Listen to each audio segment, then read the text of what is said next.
it's Shaves and welcome to another expedition of the Anime Encyclopedia. Another one, and it's at 1 p.m. It's way earlier in the day, and that's because my mom wanted to go on a walk in the afternoon, and I wouldn't have time to go stream in the evening, so I thought, why the fuck not? Let's just do it now. I don't know, this would probably be a terrible idea. Hello, Weird Proc. I'm glad someone's here. I was like, I don't know how many people are even going to be able to show up because it's, you know, whatever. Whatever. Oh. So, the idea is to get all of you done, as well as the two religion, belief, and romance drama. I'm going to prioritize the letter, like the entries, and see how we go. Hello, Victor. All right. We're gonna jump right the hell into it because I don't know. This one actually, like, I have to stop. There is like a hard limit, like 4:30 or something. So we better get started. No mucking around, no messing around this time. We gotta, and this is all of you. We have to do the entire you section. It's 41 entries. Okay. First one is a 3rd edition. It's not actually. Wait a minute. Where's this UFO robot Die Apollon?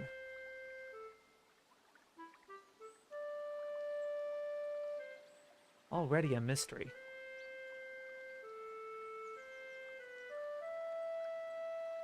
Oh, they just, yeah. For some reason, they had UFO and then Eugene All right.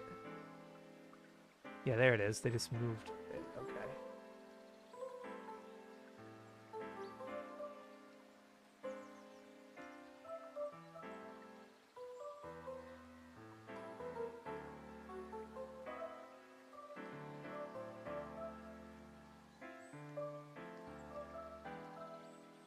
Not a big deal, though.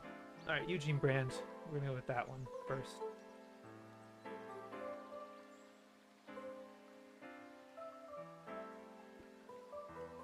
Erotic manga.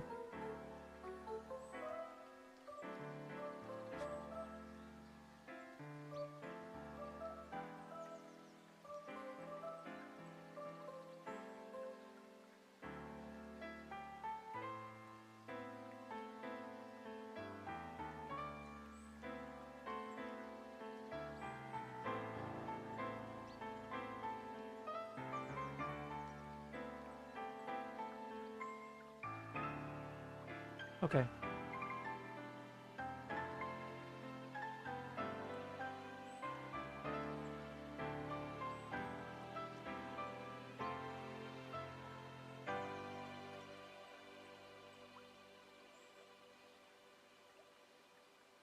They do add,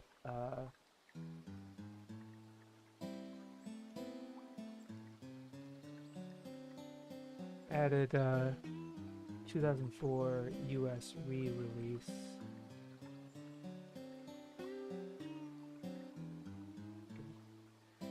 Uchure, 2009.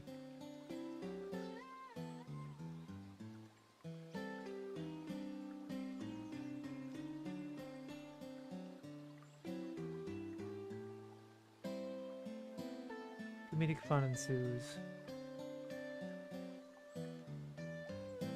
Alien possession like Ultraman. Alright. Toki, Udagawa Toki. The person.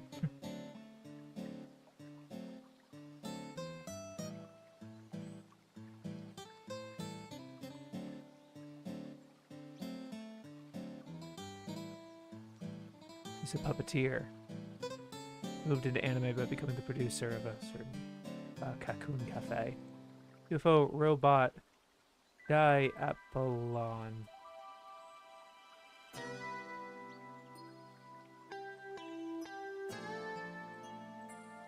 Oh, this is the football mech. Like US football mecha series.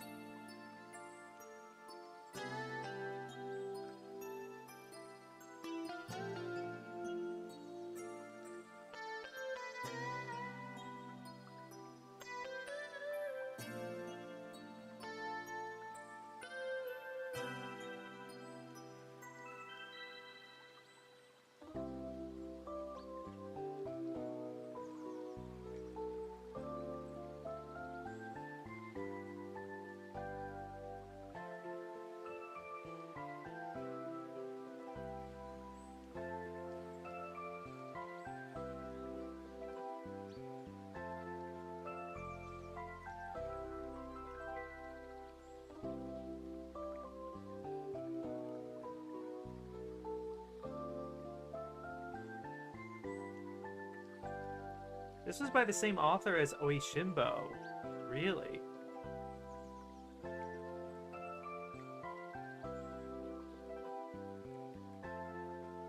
It's a wonder the producers bothered to pay for the rights at all. Based on the manga by Oishimbo creator Tetsu Kariya and Shigeru Tsujiyama, though since the original featured a 15-year-old orphan called Akira defeating the demons with the powers of the 108 heroes like Suikoden, and no giant robot anywhere to be seen, it's a wonder the producers bothered to pay for the rights at all. I don't think that's necessarily their opinion or anything. I think it's just a mention. Hello, Greg. Good to see you. This is very early because I have an engagement in the evening.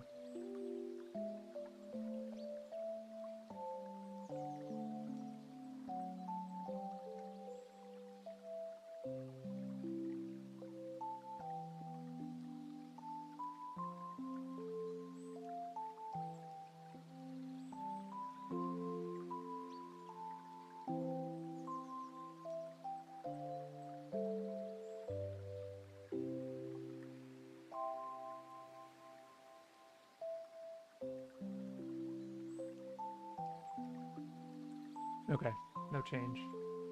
UFO Summer from 2005.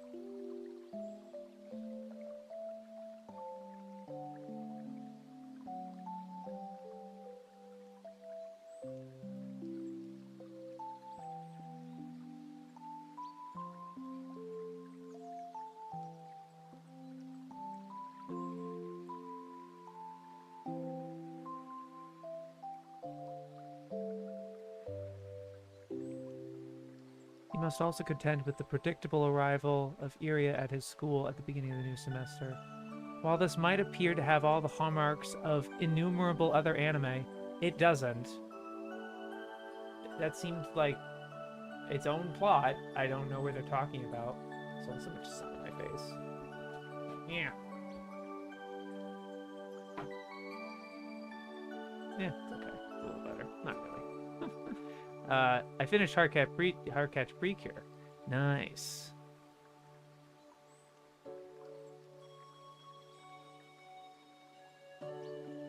Its closest influence is not the above-mentioned tales, but the elegiac longing and tragedy of Voices of a Distant Star. I'm not gonna get about like, saying their opinion or something, I don't think.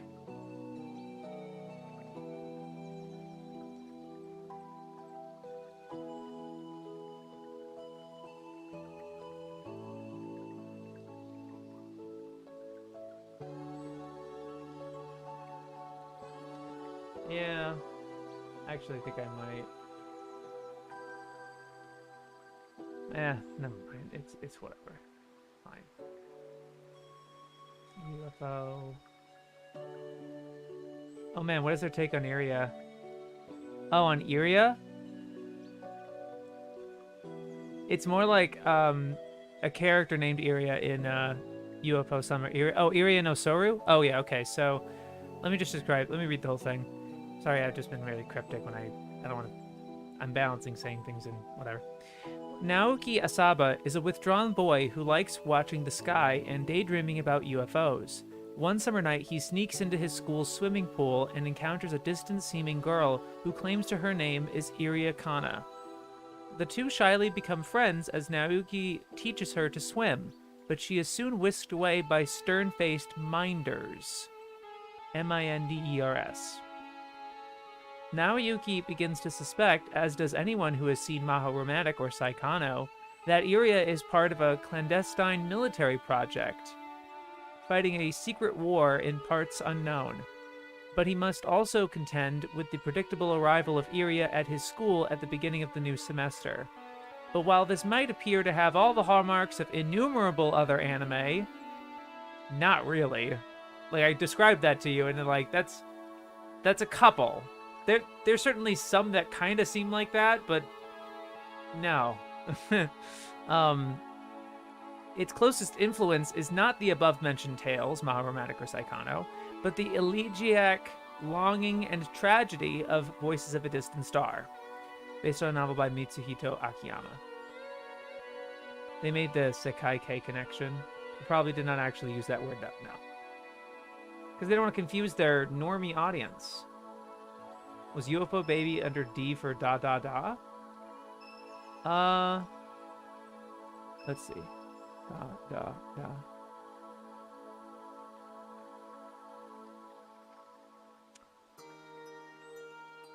It's not gonna come up. Okay. I'm gonna search UFO Baby.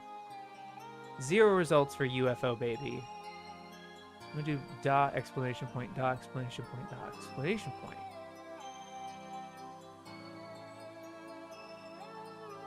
390 results, so that's not gonna... I don't know how they get that. The control, the search feature is bugging me out a little bit with that one. Okay. Yeah, I don't really think they give their opinion necessarily. It's a little subtle, but...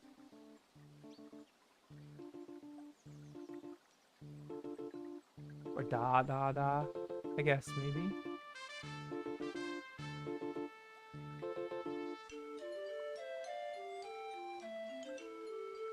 Three results, yes. There it is. It's in D under da da da. Okay, UFO Ultramaiden Valkyrie from 2002.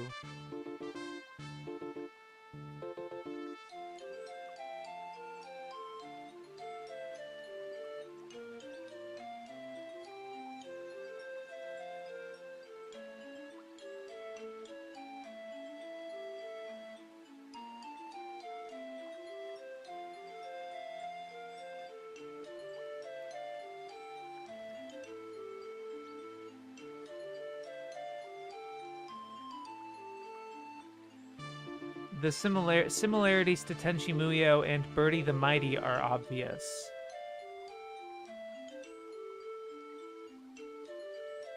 I believe that was dismissive.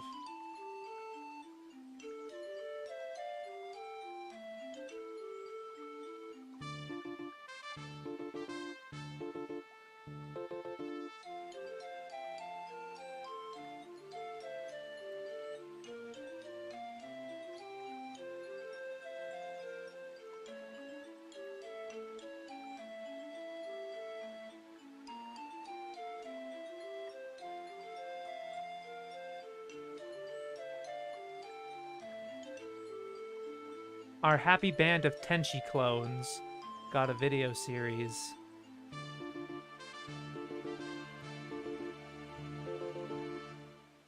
I'll say band of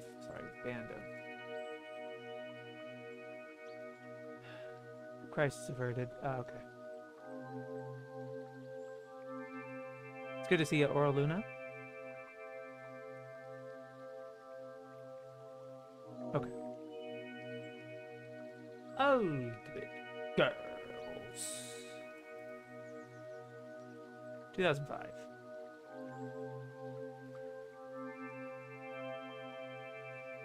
In a retread of the premise for Ultraman, that's how they start the fucking article.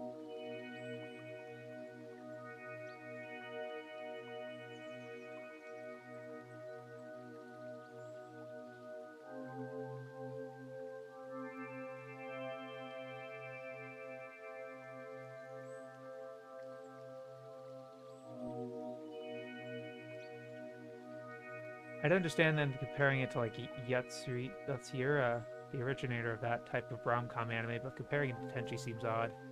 Averse Yatsura, yeah.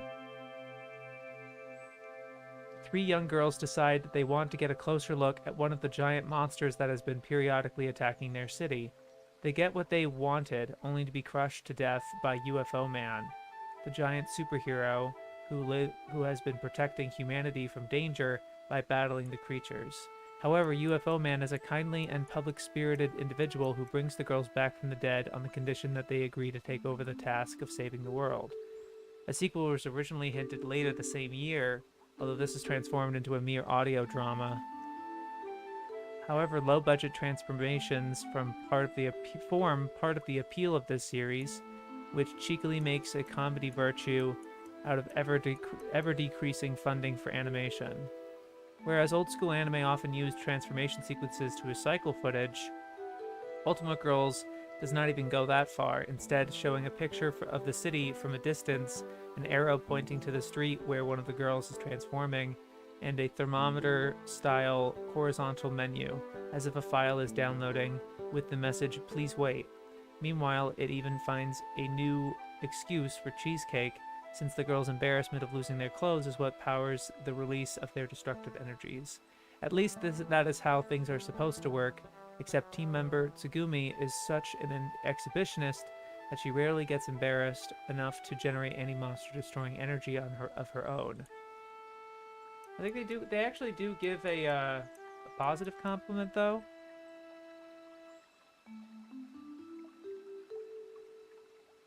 I guess so. I'm gonna say it was mixed. Low budget transformations form part of the appeal. Makes a comedy virtue out of ever decreasing funding. Shit, shaves at work. Yes, thank you, Roger. Surprising, not really bashing it. Yeah. Ultimate Superman R. 1991 Ultimate Superman R. Akiyuki Shibuki? Ayumi Shibuki.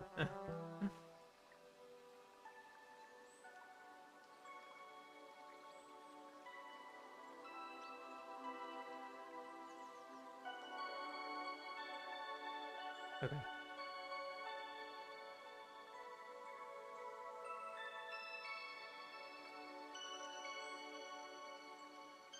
Alright, not much to say about that one. Ultimate Teacher. I've heard of this one for being one of the first, really earliest Central Park Media releases. And is apparently pretty good. Let's see what they think about it. I looked up Ultimate Girls and the expressions look hilarious. Never heard of the show, but they definitely got the faces down. And now you got me curious. Ah, this looks like fun. I just like the designs look really appealing to me. Fucking hello. There we go. Yeah, it's pretty sleek. Studio Matrix, 12 episodes. Oh, produced by Moe. Sweet.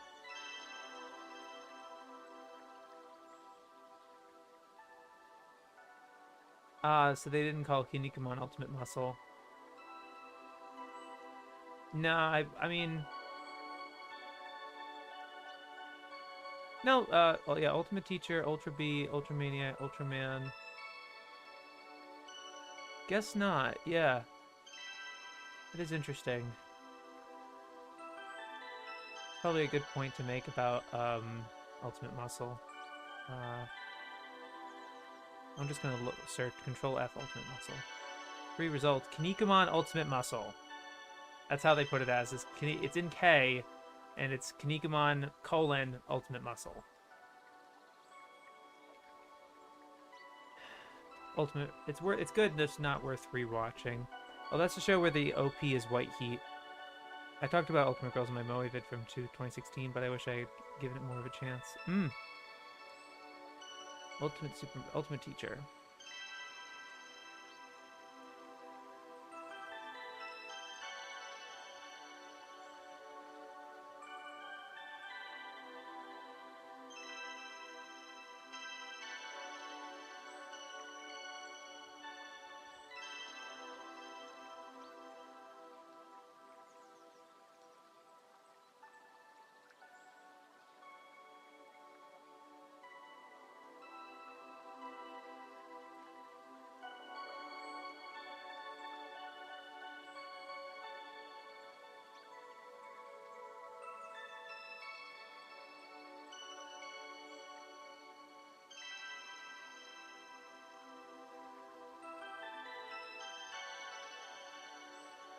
The US translation calls these lucky gym shorts, but the UK version's velvet pussy panties is much more in line with the crude tone of the whole package. Mystifyingly released in theaters on a double bill with the LOGH movie. Fuck yeah.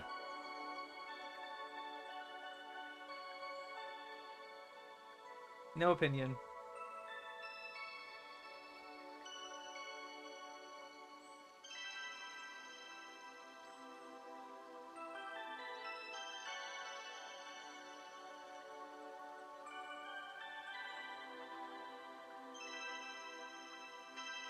They did add something.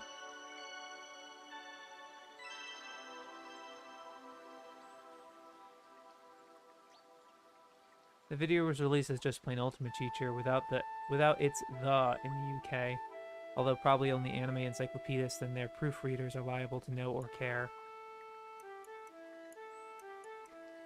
I see. Added anecdote how the why the was missing in first edition.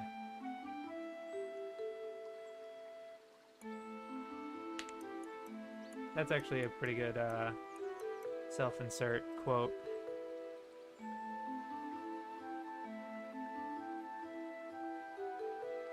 Video was released as just plain Ultimate Teacher without the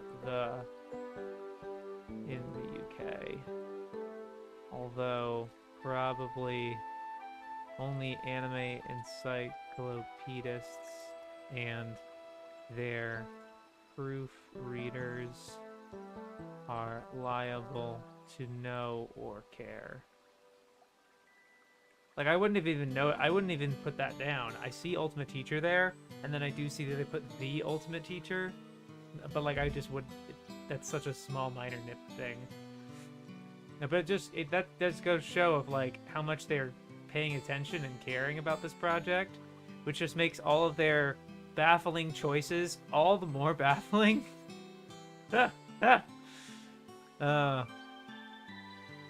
Interesting. Haven't heard of the other movie. Oh, My Conquest of the Sea of the Stars? Yeah. It's crazy. I actually haven't seen that movie yet. Ultra B from 1987.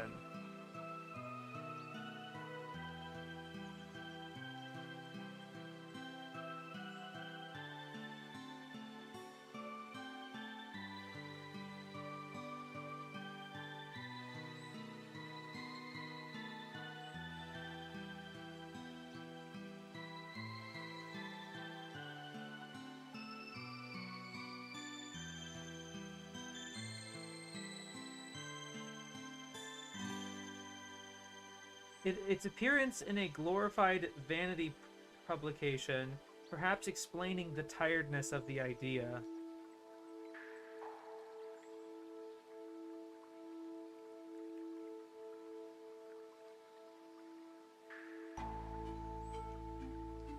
Guess I'll give that.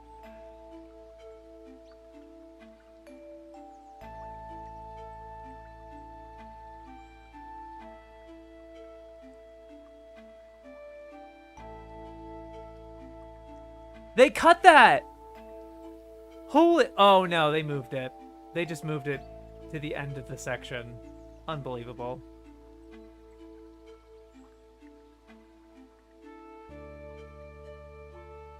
So it changes Ultra B.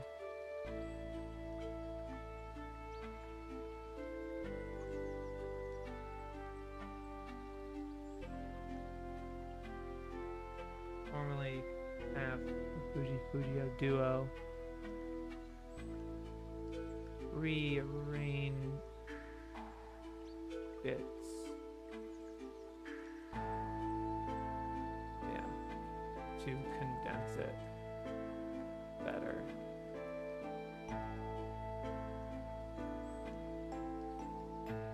Glorified Appearance in glorified vanity publication perhaps explains the tiredness of the idea.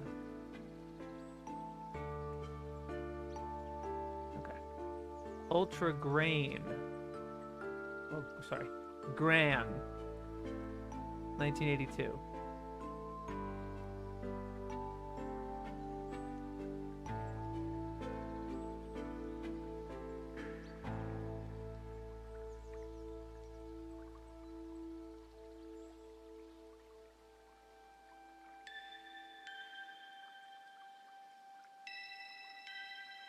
Compared to Sazai-san and My Neighbors the Yamadas, this actually kind of sounds fun.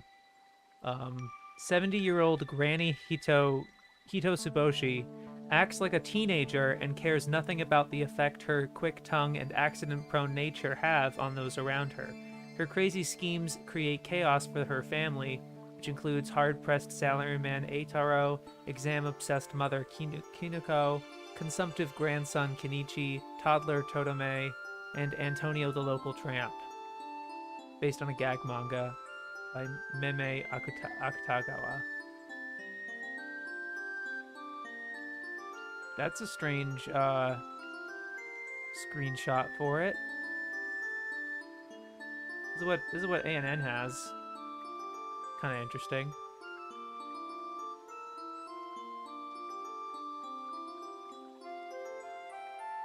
Oh wow.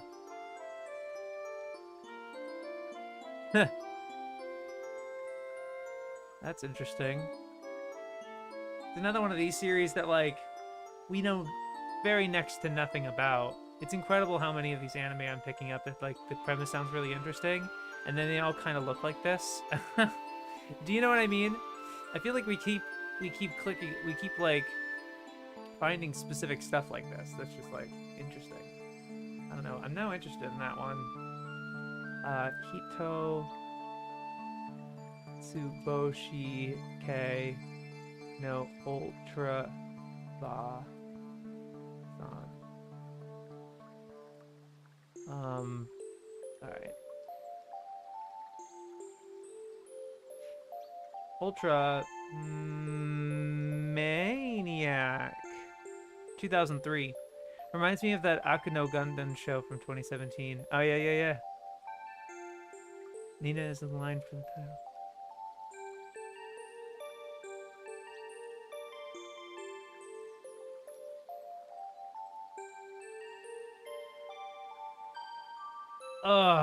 Every time they compare something to Sally, it's so annoying.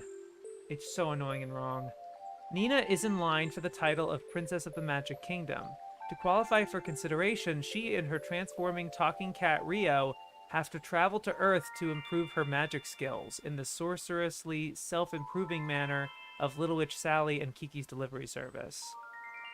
You know, I get the feeling that, like, I'm probably missing something with Sally, because I'm watching it I'm watching it raw. I'm not watching it with subtitles. And I do think somewhere way into the story, way into the anime original, like maybe in the 30s or 40s, she kind of comes to an agreement with her dad about, like, the reason she's there. It's like, okay, you can still be there, but you have to actually be learning stuff and practicing and whatever. And she's like, yeah, sure. Like, I'll do that as long as I get to stay and hang out with my friends and shit. You know, I do think it's not like she was deliberately sent there, though. That is totally, like, it's obscuring that fact, I think. That aspect of her character that I really liked, which was that she was just curious and self-motivated and independent and, yeah, curious. You know, I find that really interesting about her. And her headstrong nature. I feel like framing Little Witch Sally as she's sent to Earth completely obfuscates her character. It totally erases what she's actually like. Now, I don't know if the 80s remake is going to kind of jump on that sooner. I don't think any of it's subbed, but I'm interested in seeing how that premise is going to start, because I'm pretty sure it's like a remake. It's not a continuation. I'm not sure though. I haven't finished Sally yet. That is the next one I'm finishing. I finished Sailor Moon R, and I'm 19 episodes away from finishing Sally original. Been loving Rompo since so I might be interested in Ultra Grand. I would tell you what actually happened there, but I'm still only in the mid-20s. What actually happened there? I'm not sure it would be me referring to Sally in terms of like, because I know there's some episodes where they subbed like in the 40s, around there. I heard she goes back, but I could be wrong. I need to watch. But that's kind of the relationship between her and her parents from the beginning. I think her dad keeps sending her underlings to retrieve her, but they fail. No, yes, that was early on. And she just kept kind of like refuting that, you know? And he himself tries to bring her back, obviously. But it is sort of it is her mom coming in clutch most of the time. It's so interesting how she consistently has her back and the dad doesn't. And then there was an instance in one of the latest episodes I watched where I think it was Poron was actively using magic against like a bully or something, and the mom is like, this girl's using magic against this other kid, like out in the open, and which is what the father vehemently does not want her to do, because he doesn't want all the tension and the letting humanity know and everything, and he's just like, it's fine. He doesn't seem to care. I don't know what his rationale was because it's not subtitled, but like he didn't seem to care. And then, so it was so interesting that like they are always on diametric opposites, where he's so fretting about Sally and the mom's like, she's okay. And then every time the mom's like, there's something wrong, the dad's like, it's fine. It's like kind of weird, kind of transparently, it feels contrived almost. But, yeah. I thought Sally 2 was a sequel. I don't know yet. I'm almost positive, because I mean, there was so much. I have like, they fucking spoil the end of Sally the Witch in the Encyclopedia article. So I'm assuming that that's what the ending of the original series is, and 2 I think is more of a remake. But I could be wrong. Megachan, by the way, does revolve around a girl who's explicitly sent to Earth to learn how humans work. Well, I watch all episodes subbed. This is entirely subbed in Russian. Nice. Great. So that just means, like, I mean, whatever. I was like, you just get a Russian to English translation. Whatever. Probably just a 60s anime thing. I guess maybe. But like, I get Megu being about that for sure. That makes complete sense. So then, relate it to Meg-chan. Don't relate it to fucking Sally, right? You just want to say that it's Sally because Sally's the first one, and you just want to make it seem like it's the basis of everything when it's not. And it's lame to say that it's Meg-chan that starts that, because Meg-chan wasn't nearly as popular as Akko or Sally. And it's a contrived fucking thing. This is why it's, I don't know, not the most substantive to me to be like, this did it first, or whatever.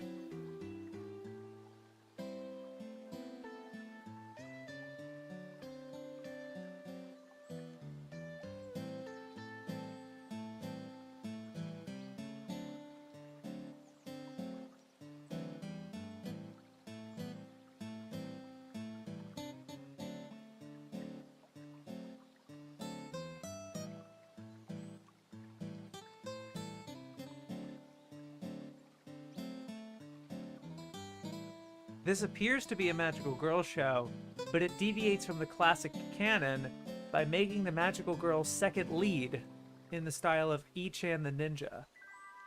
There are also a few nods to a more modern magic.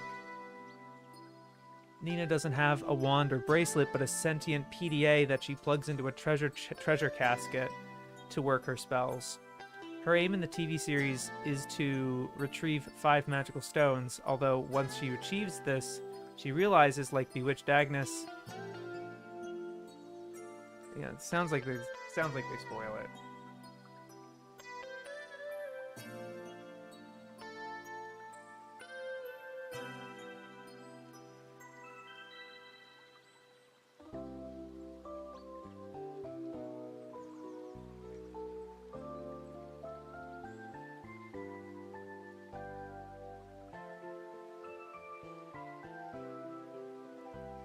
Okay.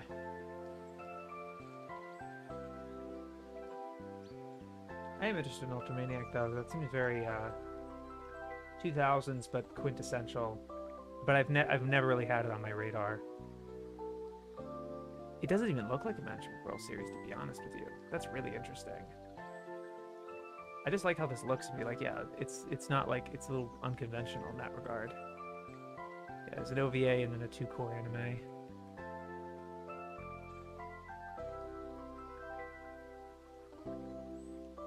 Oh yeah, okay. I think I've seen this particular one. Yeah, right.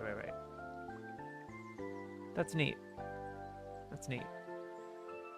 What'd they say about Ultramaniac?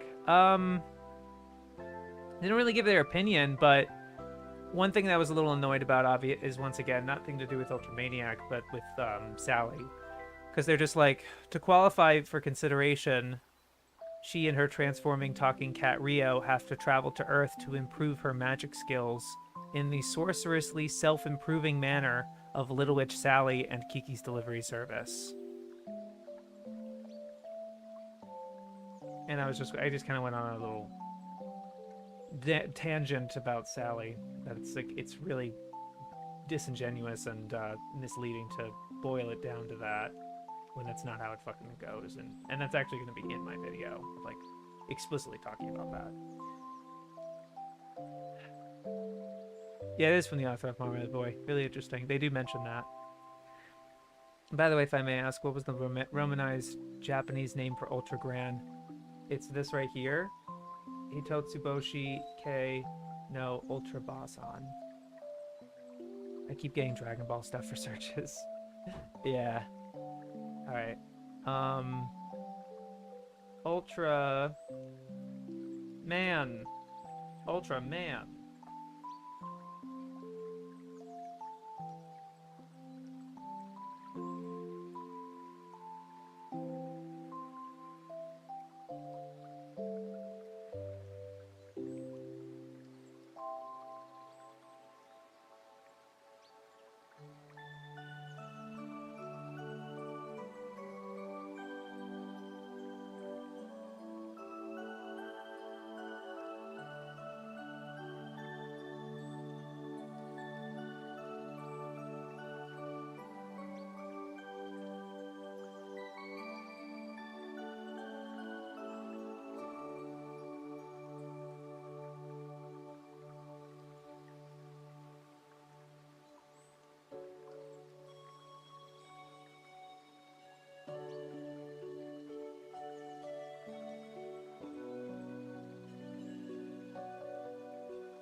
Sorry, it's a long article.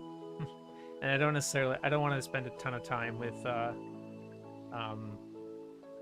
reading a lot out loud, because I'm on an actual schedule here. Like I actually do have to stop streaming at some point. I don't want to not finish. It just really pisses me off.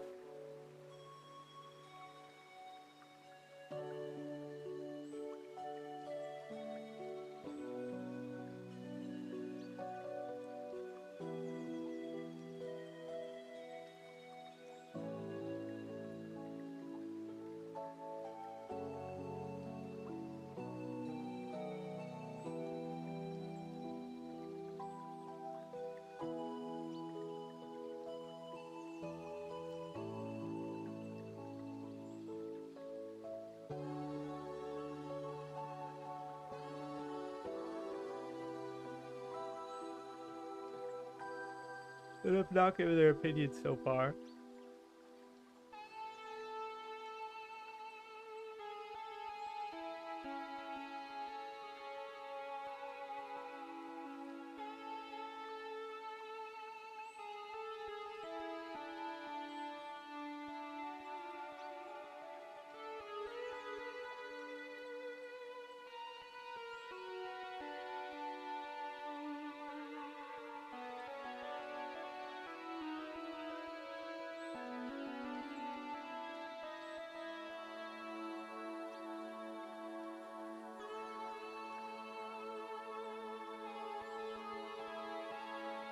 In the late 90s, the live-action Ultraman was influenced by the postmodern angst of Evangelion, resulting in the more serious Ultraman Gaia TV series written in part by Serial Experiments Lane's Chiaki Konaka.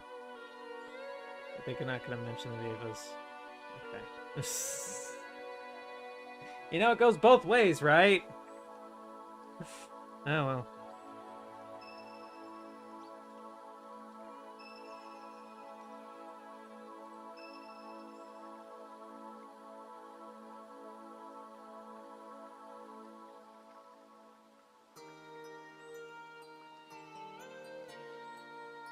Though the original is often referenced in shows including Birdie the Mighty, Project Echo, Ursa Yatsura, Pat Labor, Dr. Slump, and the feline parody Ultra Nyan. So let's see what they added in the 3rd edition. Hello, Postboy.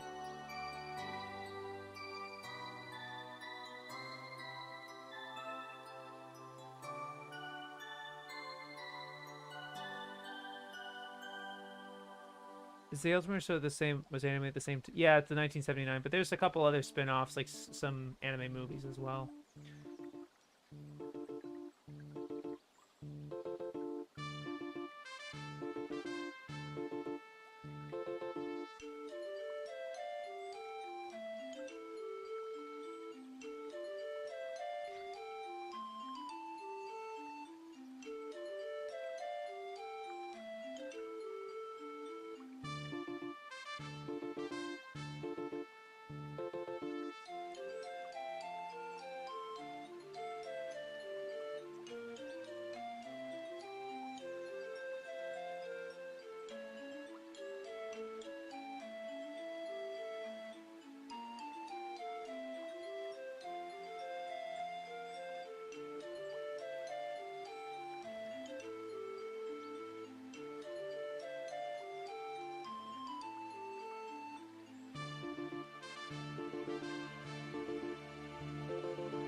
Very long article. Sorry, guys. And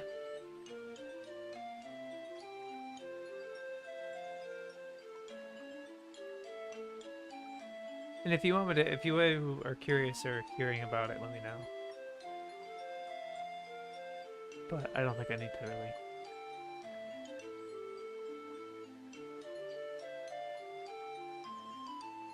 Okay, whatever. Ultra Violet code 044. It is not in the 1st edition because it's from 2008. Let's see if they mention my boy. They do. I just glanced over.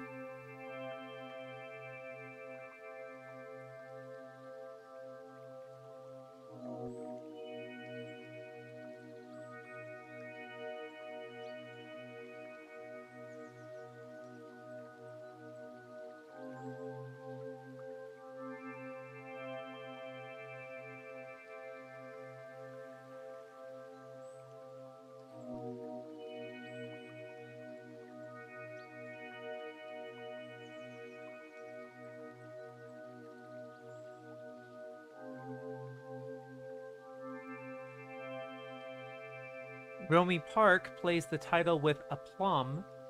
Director Dazaki, who died in 2011, and Sugino are old school anime aristocracy. Old school anime aristocracy.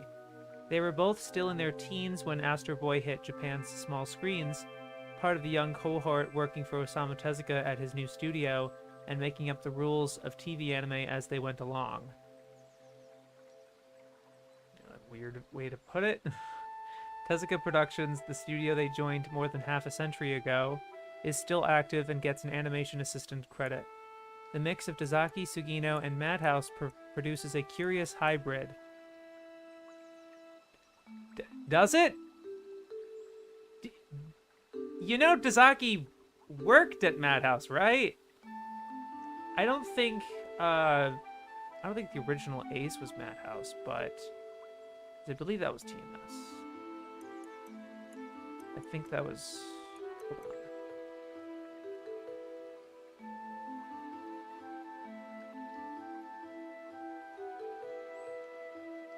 73 film was. It was Tokyo Movie that made the original. And then, yeah, it's been Tokyo. It's been TMS ever since, really. But, like, Takarajima? Ie Nakiko? Like, huh?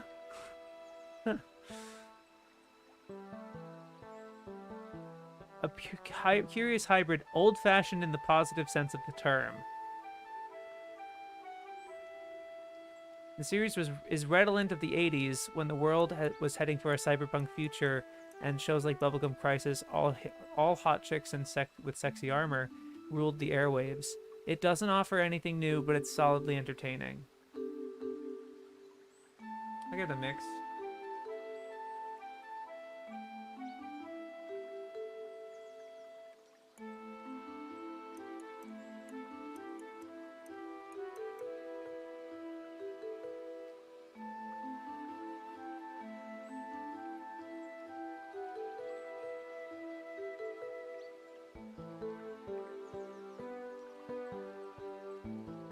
Mix of Dazaki, Sugino, and Madhouse produces a curious hybrid. Old-fashioned in the positive sense. They helped found Madhouse.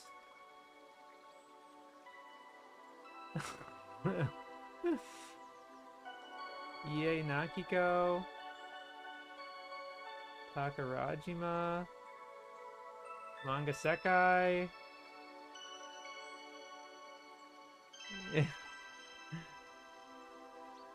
Ultra Pie 44 was released in DVD bundle with Kurosuke and Viper's Creed. It's strange because there's no relation between them. Yeah. He was literally one of the founders, wasn't he? Yeah. That was odd. Odd fellow. Odd choice. Hey, another no, not quite. I'm thinking of Mighty Orbots. But Ulysses 31 from 1981. But Tadao Nakahama is credited in this one.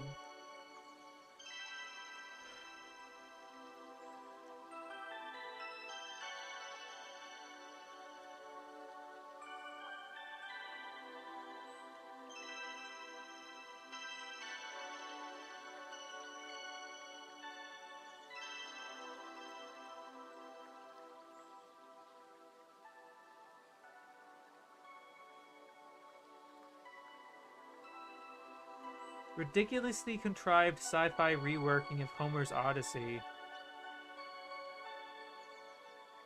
Accomplished in such an endearing and exciting fashion as to become one of the best loved anime in Europe. They do mention Tadao Nakahama died during production.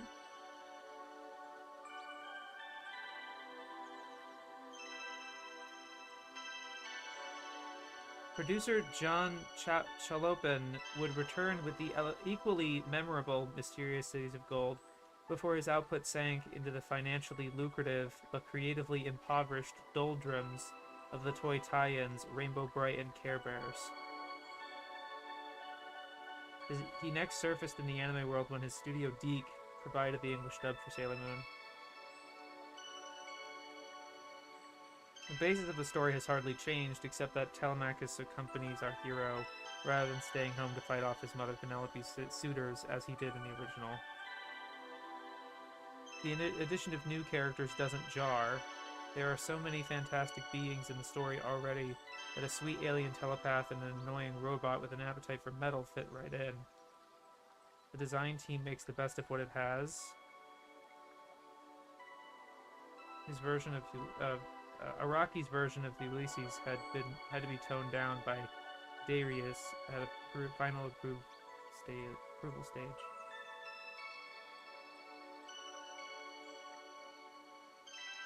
The show remains deservedly popular, despite the annoying little robot.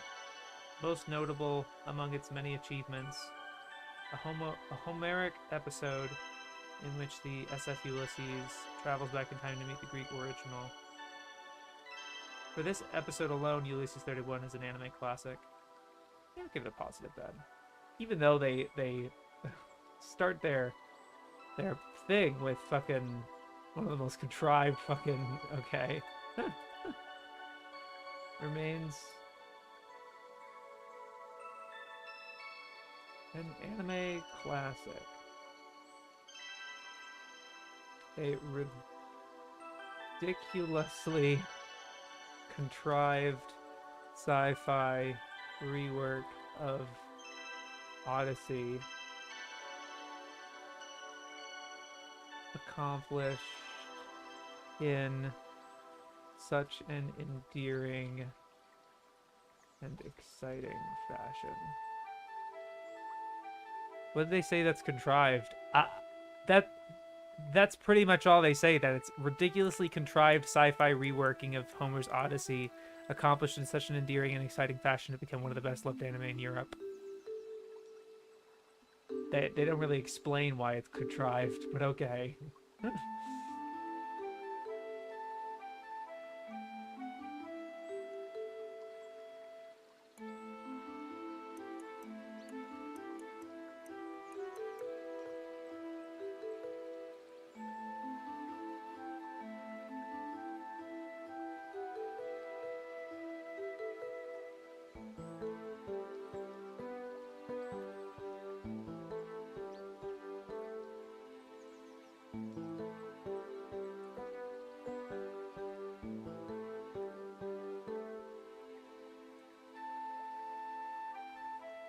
Umi Show. 2007.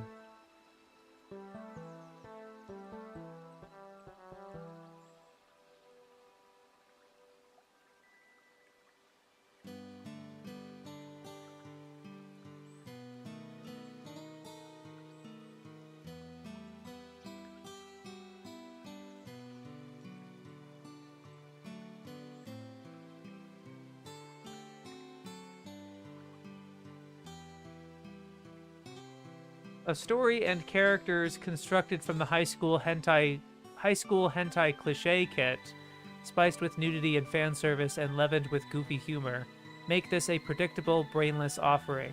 But if you're in the mood for something mildly funny and completely undemanding, you could do much worse. The silly swimming guys. Silly swimming, silly swimming. Dismissive. Or, yeah.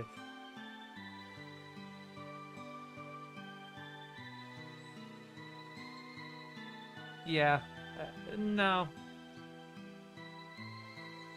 They don't say anything positive about it besides you can do worse, so I'm gonna put a negative.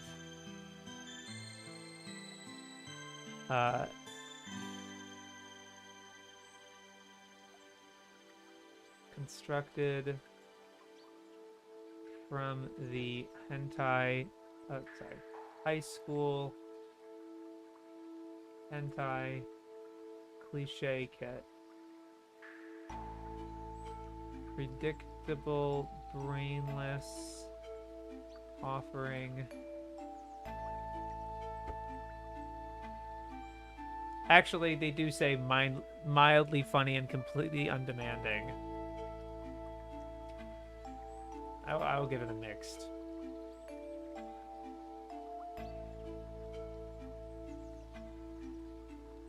Mildly funny and completely undemanding. You could do much worse.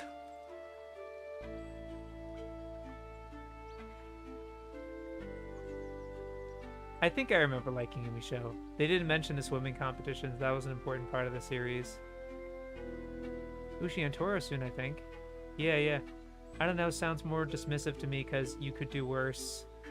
It's still a better endorsement than completely writing it off.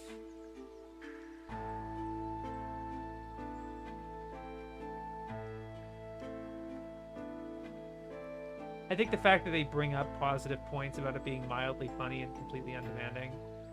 Been listening since your read-through of Ultraman. I'm out here doing math homework, so can't chat. That's fine, Derby. I'm happy to see you. Okay. Yeah. That's from 2007, yeah, so, okay. Ungo. 2011.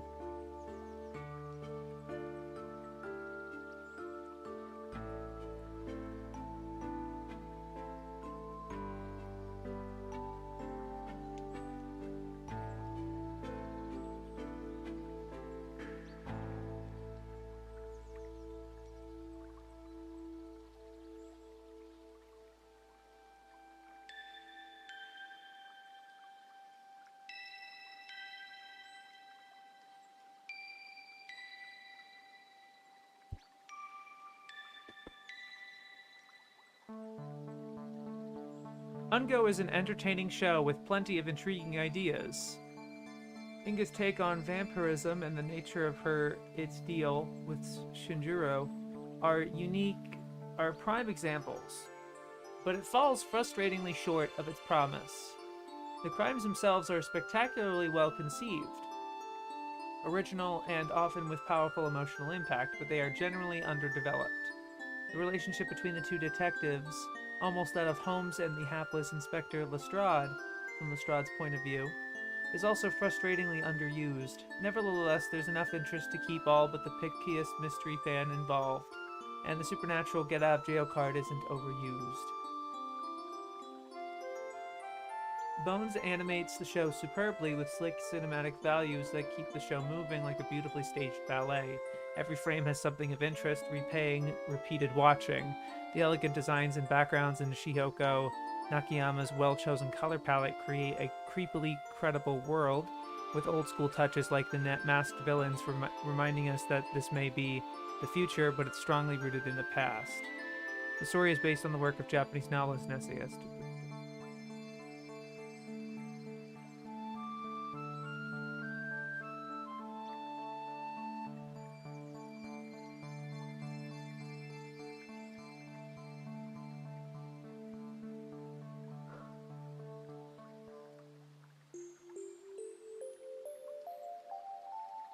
Pretty thorough, actually. I think that was a good article.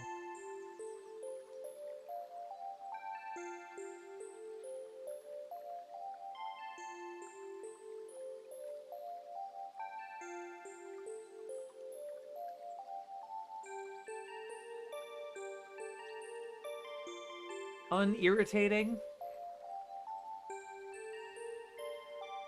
Yeah, I don't know, not irritating. Something show Aikawa. Right.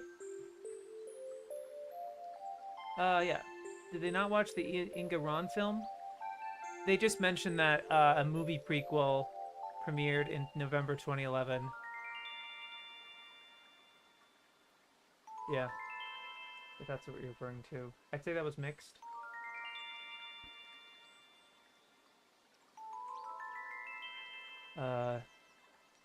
Animated superbly.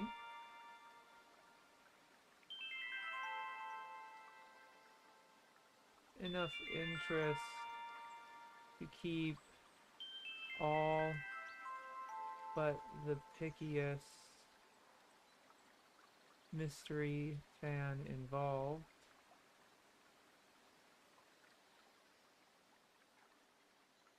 I should say, I shouldn't even just say that. I mean, superbly entertaining show with plenty of intriguing ideas.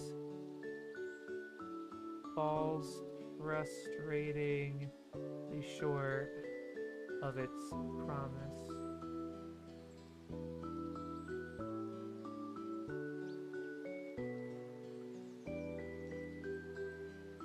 That has the character backstories.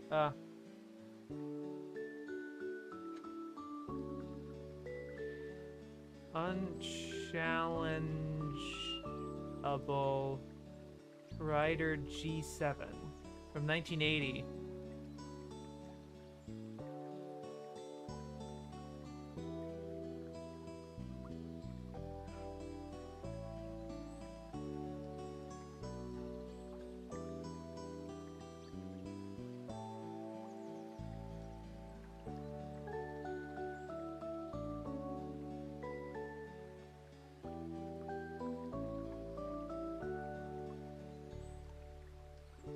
looking forward to the workhouse robots of Patlabor and back to the boy and his bot sagas of Go Nagai, the series mixes school and home scenarios with space battles.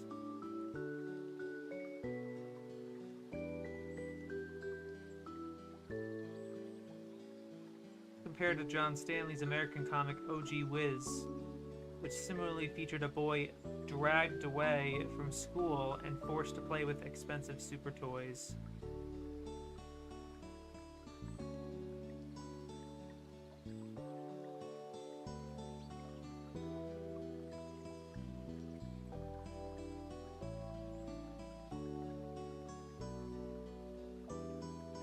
No change.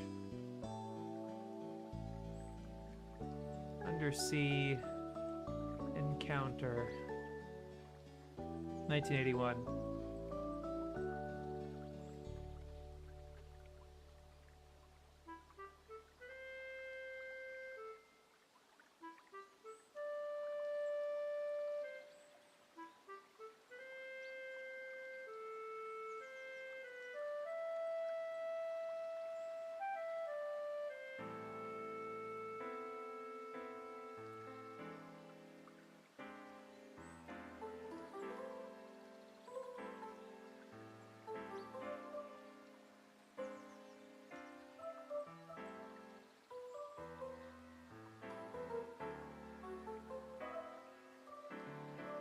Checking the 3rd edition.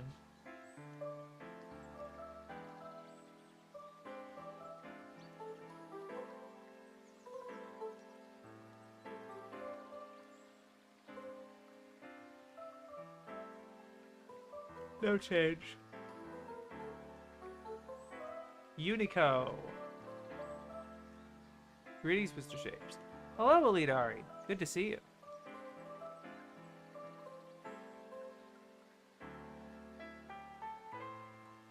Sorry, Unico.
Given such a bleak scenario, it's perhaps not surprising that the TV series was not picked up.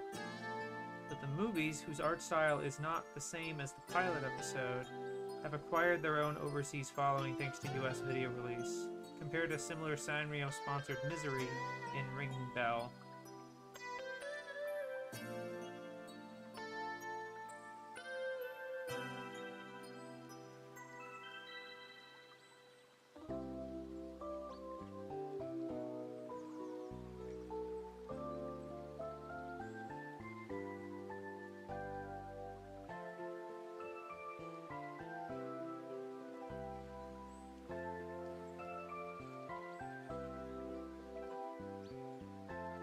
I think it's a little verbose,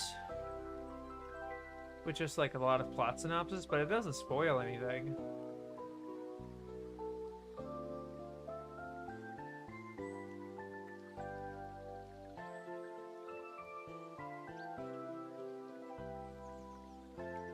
It's kind of spoils it, but it's more like what you expect given the premise. Yeah. Alright. University Girls, 2005.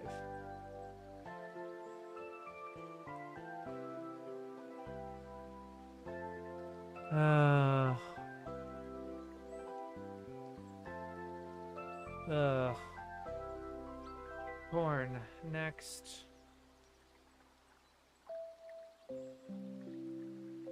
Unknown Girlfriend from 2008.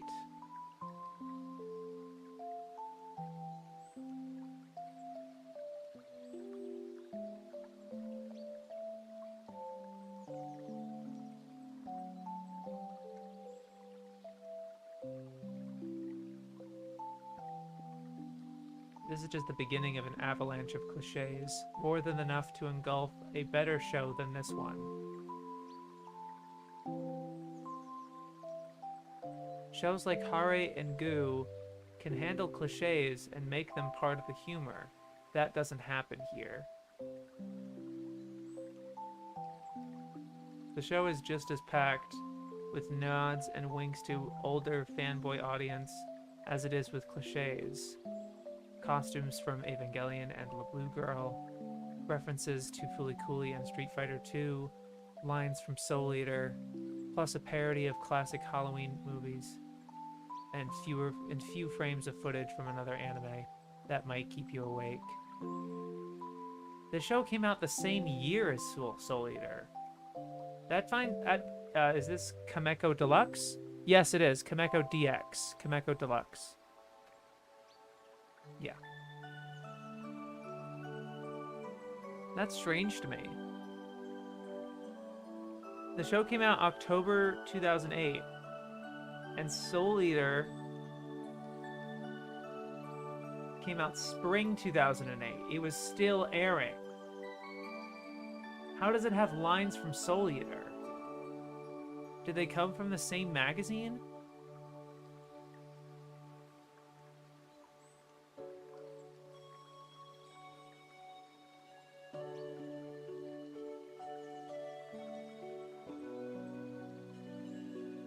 No? Gangan, Dengeki Comic Gao, Dengeki Dio. No, they're not from the same... What the hell? I'm back from a work meeting. Did I miss anything particularly interesting? Not huge. Not like a big, like, holy fuck, or whatever. Not really. But this one's annoying.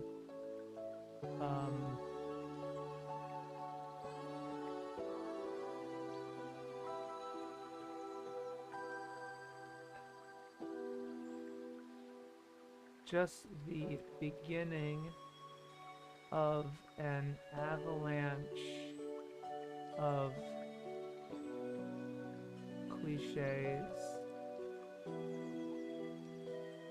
More than enough to engulf a better show than this one. I seem to think Dazaki didn't work at Madhouse. Well, they said that the mix of Dazaki, Sugino, and Madhouse produces a curious hybrid, old-fashioned in the positive sense.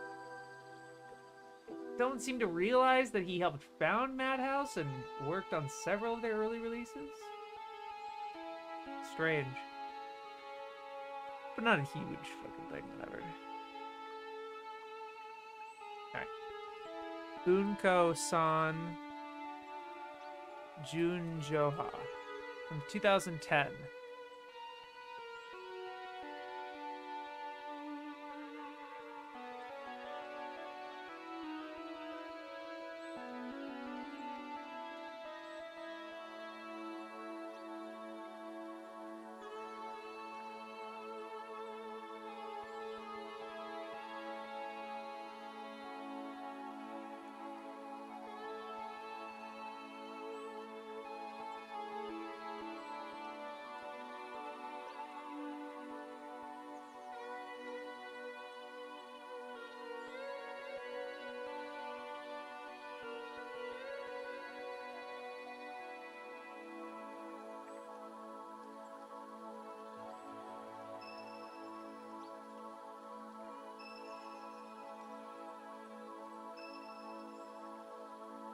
3-minute, 13 episodes.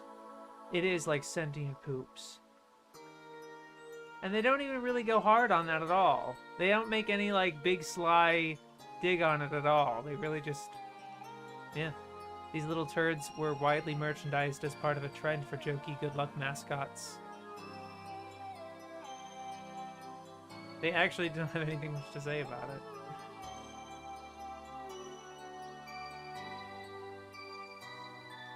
Huh.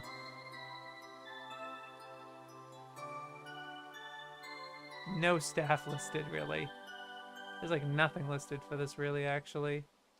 It's incredible. There's not even a premise. You literally have the title, the episodes, the year it came out, the website, and 3 people on staff. Isn't that interesting? Anyway. Until the Moon Rise. 1991. Uninhabited Islands was the next one here. Where is that article? Ujin Shima.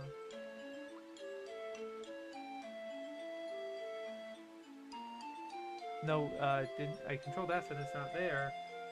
What the heck? Story of X, Alright, I found it, yeah.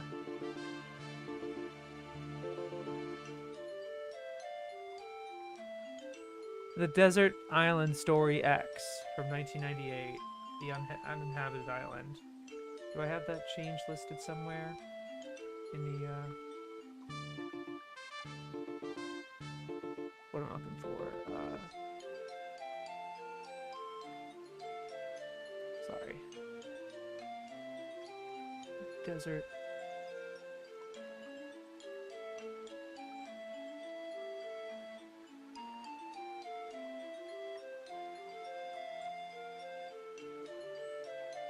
Move Desert Island slowly from U to D. Yes, I have that listed already. Okay. So I've already read that one. It's a quick one anyway. Oh, okay. That's it. There's nothing to it. Until the Moonrise. To be fair, the anime literally is called Unko-san. No, right. Trying to look up this Moonrise show and I'm getting nothing. Wow. Until the Moonrise, Takeda. It's Takeda Tetsuya no Tsuki no Noboru Made ni.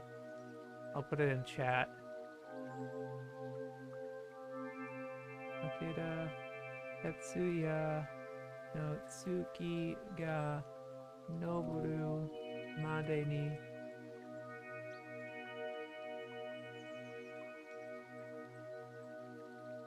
Eiichi Yamamoto. Script by Eiichi Yamamoto.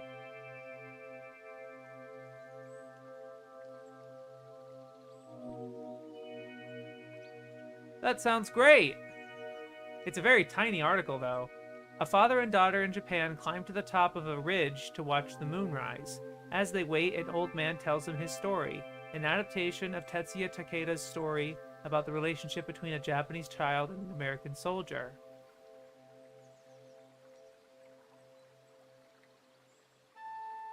No change. That makes it, that's interesting.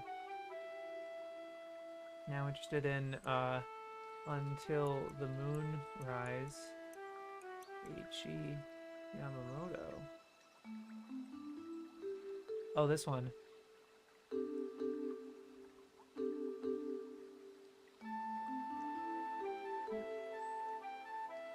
Dude, are you kidding? These fucking ads, bro. That cover? Bro, say less. Bro, let's fucking go.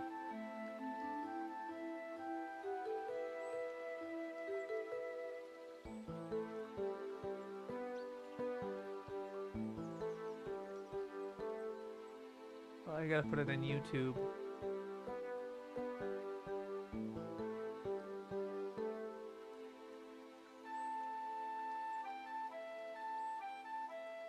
Yeah! And the soundtrack's on there too.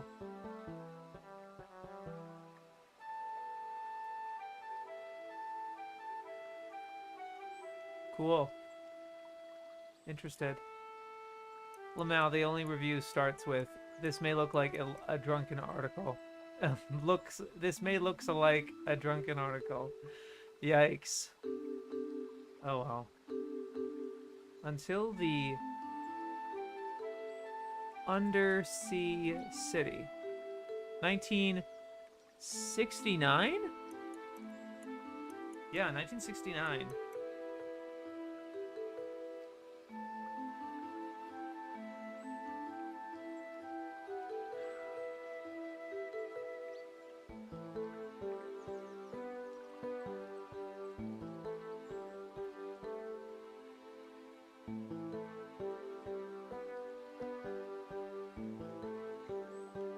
It's like a fiction. It's like a biopic almost. Interesting. They just kind of summarize it. I feel like they summarize the whole thing.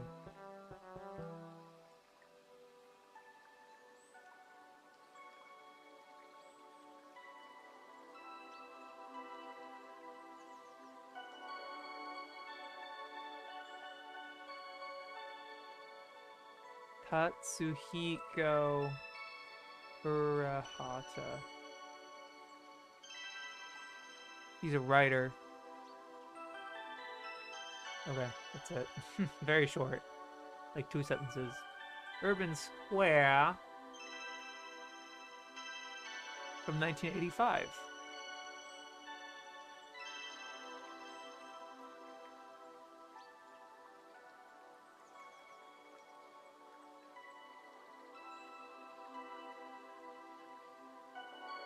Similarities with cult live-action movie Blow Up are unlikely to be coincidental.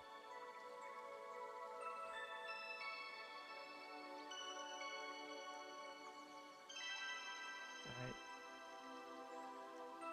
Erda, the Third Reich.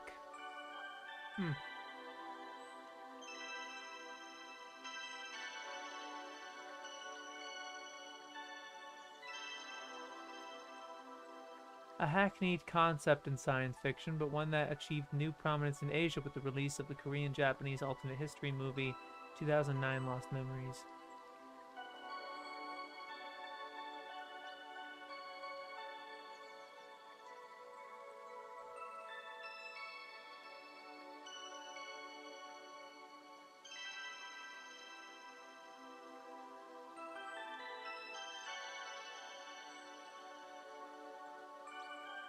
This one-man show, with an almost entirely unknown cast, is a prime example of how the internet is changing the way we get our entertainment.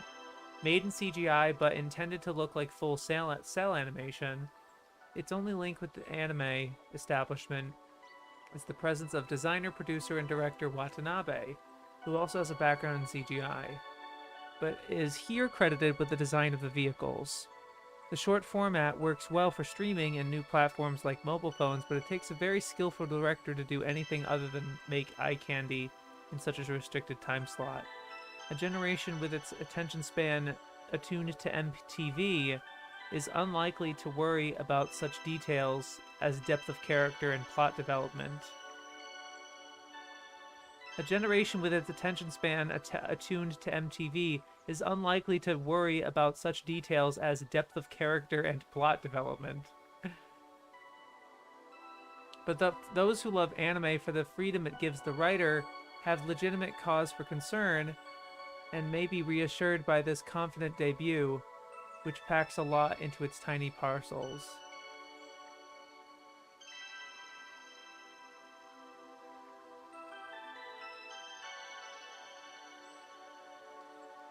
Those who love anime for the freedom it gives the writer have legitimate cause for concern and may be reassured by this confident debut. I don't... What are they trying to say there?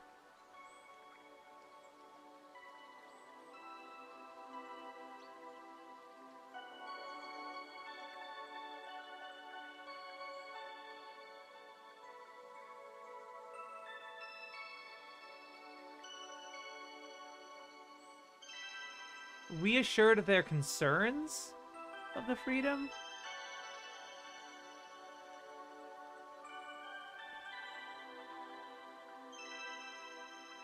I don't know. I think it sounds mixed to me.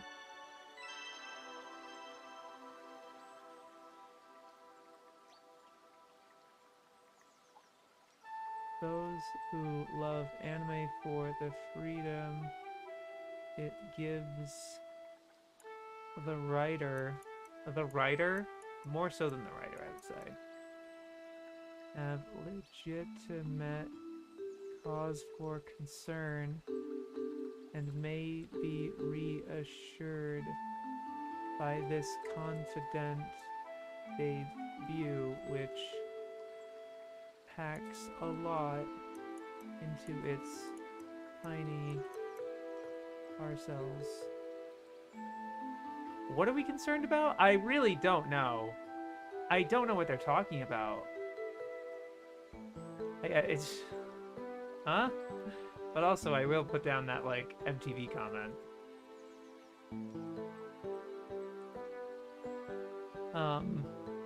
A generation with its attention span attuned to MTV is unlikely to worry about such details as depth of character and plot development.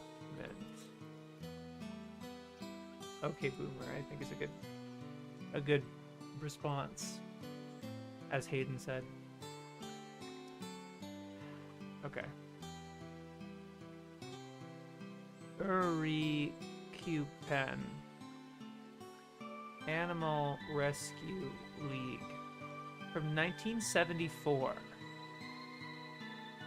It isn't here. It isn't the first edition.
Okay.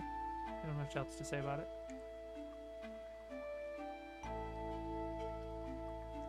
Good times when it was MTV and not TikTok. OMG, the MTV generation bingo card material. Yeah. It just hit me that we're this close to checking your Sayatsu entry. Yes, it will be in this stream, because we're doing all of you. Already sounds cute. Yeah. But before we get to Sayatsu, we got another, we got a more important entry, fellas. I'm sorry to tell you. Uro Tsuki Doji, 1987. And they talk about it quite a bit. It's not as quite as long as their Sayatsu entry, but it's long. I guess I'm not gonna read this one out loud, really. 5-minute episodes? Yeah. Alright.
Appear to spoil a lot.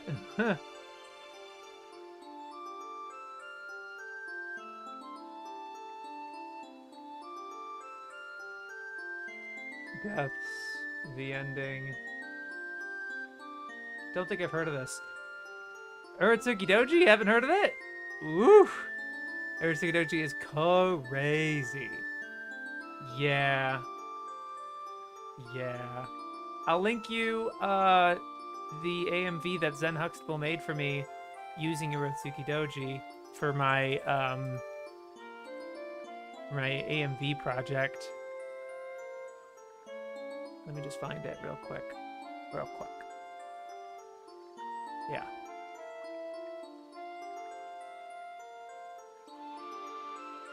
Yeah.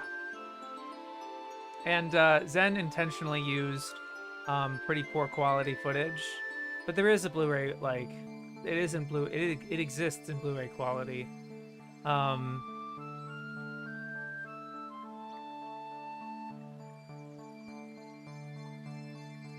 Uratsuki Doji is the best known of the anime nasties released in English in the 1990s. A fiercely complex cycle of grape and redemption. It even seems to have confused its Japanese crew. The first 3 episodes take place in Osaka. The next 2 are set before the 3rd episode, with the same characters inexplicably moved to Tokyo. This leap backward seemed designed to incorporate the Kyo-O subplot, vital to the rest of the series, but unnecessary if the series were to end early. Though considering that the series has a fiendishly cyclical plot, it is conceivable that one is set several eons after the other.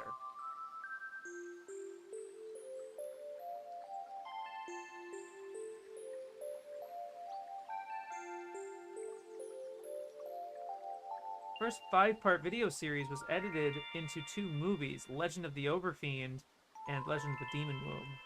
Oh. I see. So it's originally 45 minutes, and then it's 3 55-minute episodes, and then it's 50 minutes, and that's version 1. But then you have 108 minutes, 88 minutes for movie 1, 60 minutes, and then 50 minutes, 3 50-minute episodes for video 2, and then it's 4 40-minute episodes for video 3.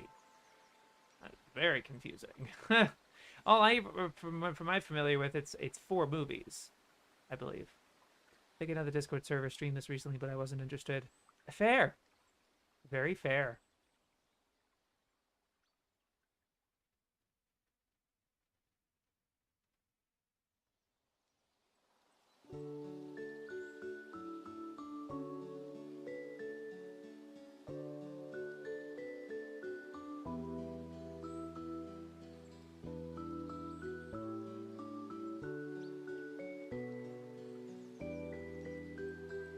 They do give a change. Urotsuki Doji. Added note. Note that Demon Womb was numbered in Roman numerals as Urotsuki Doji 2, thereby causing the 2nd series, Return of the Overfiend, to gain the misleading numeral of Urotsuki Doji 3. Added note clarifying movie 2 is different from the sequel, which was localized as 3. How are you, lol? Good one, Holy Pig. Good to see you. I remember recording a song I wrote with OBS, and I used random footage around the climax. Fun 4 AM moments. Yeah.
Eventually, the final chapter alone, like the final episode of the 3-episode OVA of like the 3rd installment, it's kind of hard. It's very complicated.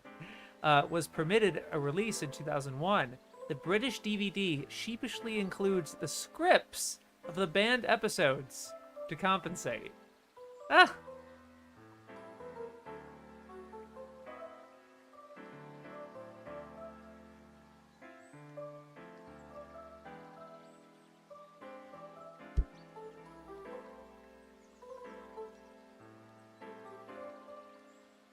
They do actually add something about Uratsuki Doji 5 final chapter from 1996. Let's see.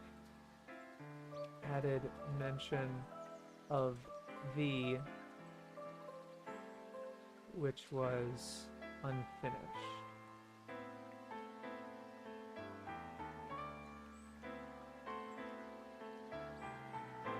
Nonetheless released in Japan and Germany, and claims to introduce the real Chojin at last, dropping many of the newer characters and returning to a continuity that seems to owe more to the earlier episodes of the series. This, however, could have made no difference, as with some installments of Golf Force, the ending of Uratsuki Doji 4 implied that some characters had been shoved back through a time or dimensional loop, and hence would be re-experiencing certain elements of the saga again, albeit with some changes. Also, y'all remember when the top 100 cartoons of all time that aired on TV included Overfiend? Ah! That's funny. The story was remade again as Uratsuki Doji New Saga in 2002. Sheesh. Added 2002 series.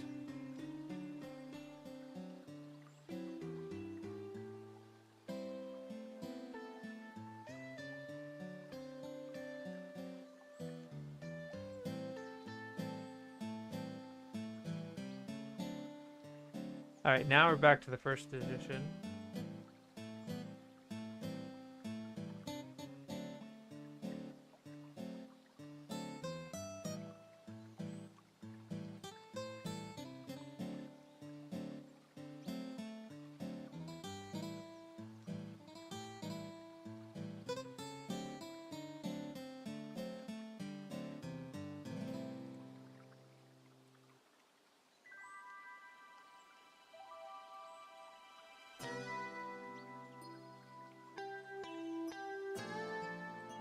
Scenes from Uratsuki Doji, MD Geist, and Perfect Blue were shown on stage as part of Madonna's Drowned World Tour in 2001.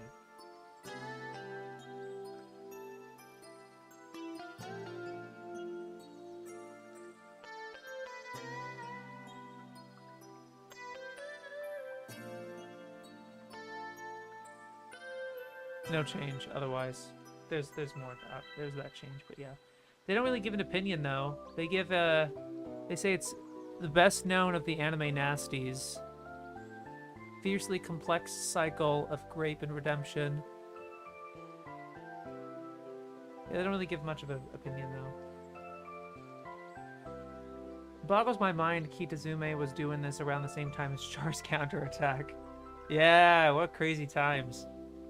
I know anime imports used to take a while, but holy shit, the time gap of 1996 and 2002 is huge. Yeah, for sure. Okay, now we can do Urusei Yatsura. Uratsuki and Madonna, huh? I think this book taught me something surprising. Oh yeah, yeah. Madonna like anime? It was more like she used it as an aesthetic. I don't know if she likes it. Maybe.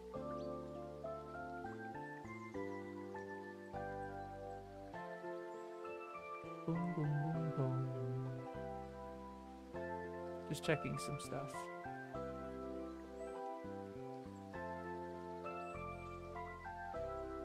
Boom, boom, boom. Like some Discord notifs, sorry. It did not need to be added for that. Okay. Here we are. Urusei Yatsura. Long article, of course.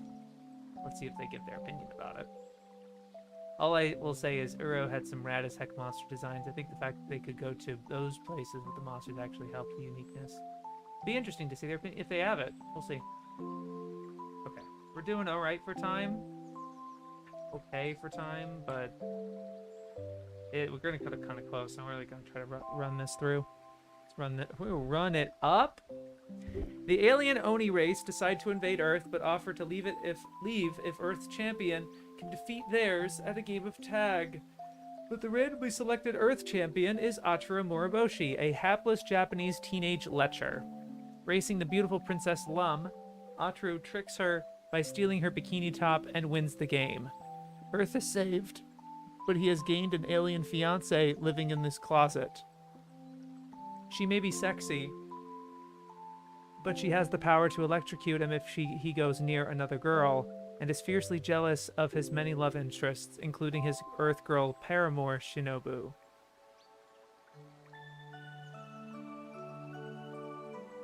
Fiercely jealous of Shinobu is a way to put it, I guess. She more like directs her ire towards Atru more than anybody. I don't think she ever really directs ire towards other female characters. But okay. It's a minor nitpick. Let me just check the first edition.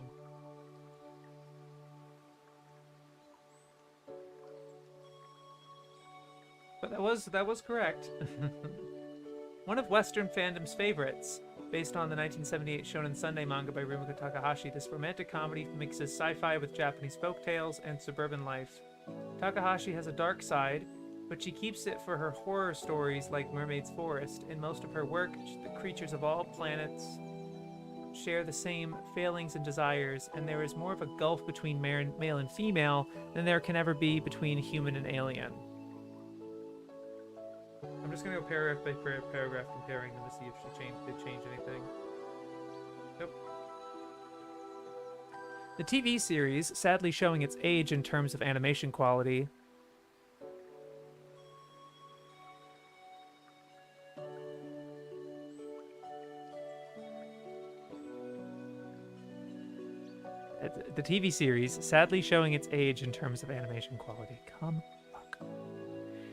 introduces us to Lum, her unlikely beloved Atru, the unluckiest, laziest, and most lecherous boy on Earth, and their associates, including his haplessly uncomprehending parents, her dreamboat ex-boyfriend Ray, her bratty cousin Tenchan, and her many pretty friends. The original series is loaded with topical domestic humor in the manner of a Japanese Simpsons. But though little of this survives translation, the fresh, funny slapstick and situations do, along with an educational quality unforeseen by the original filmmakers. Urusei Yatsura's depiction of mundane Japanese life is a window onto a culture alien to many Western fans, a fact cleverly exploited in the studiously annotated subtitled releases from Anime Go. The TV series is a delight from the beginning to end, and absolutely deserves its fan-favorite status. Its stablemate Ranma 1/2, originally made for an audience too young to remember the early Urusei Yatsura, has attained a similar status simply by copying it. Excuse you? I've seen Ranma 1/2 and I know that's not right. Ranma has its own appeals. Da fuck? Da fuck? Alright, they're positive about Urusei Yatsura at least.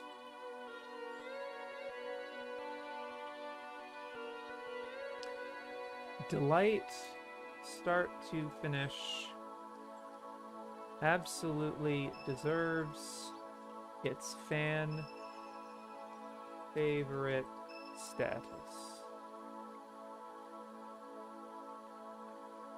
Although I think the Ranma comment is very out of pocket. Ranma half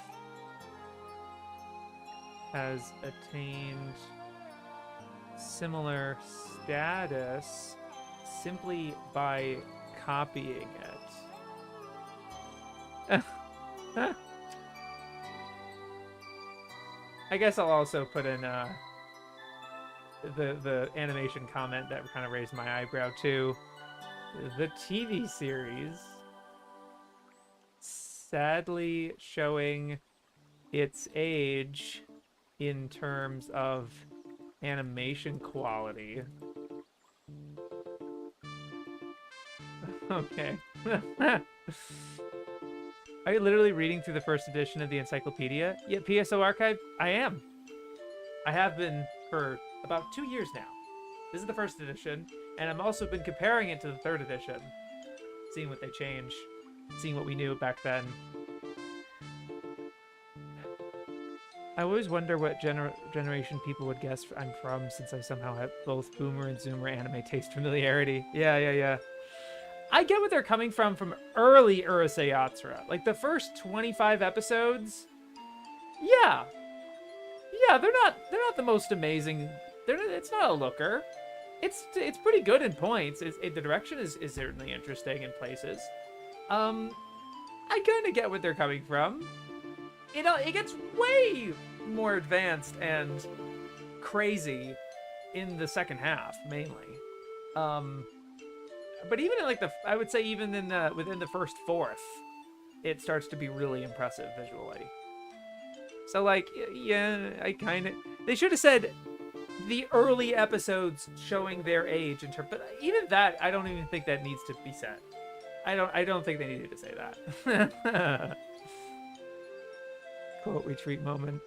See, this is primarily problem I have with all 3 editions. It does from giving nice factual data about the titles often to crazy opinionated hot take reviews. That's right, PSO. That's been the whole, yeah. Good lord. And they got some real out-of-pocket shit.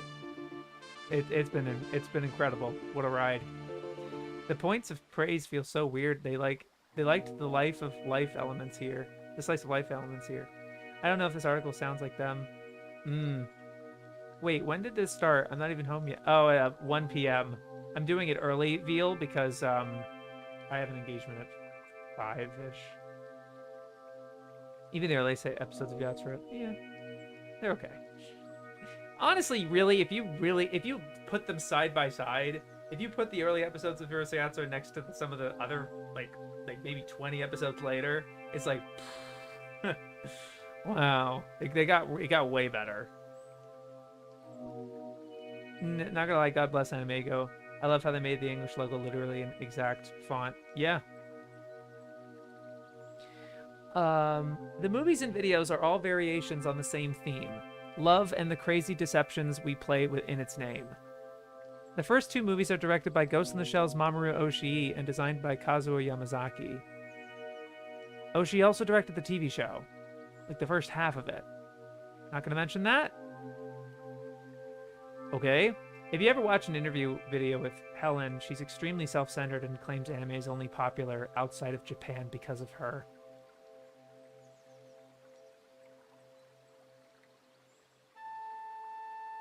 You know,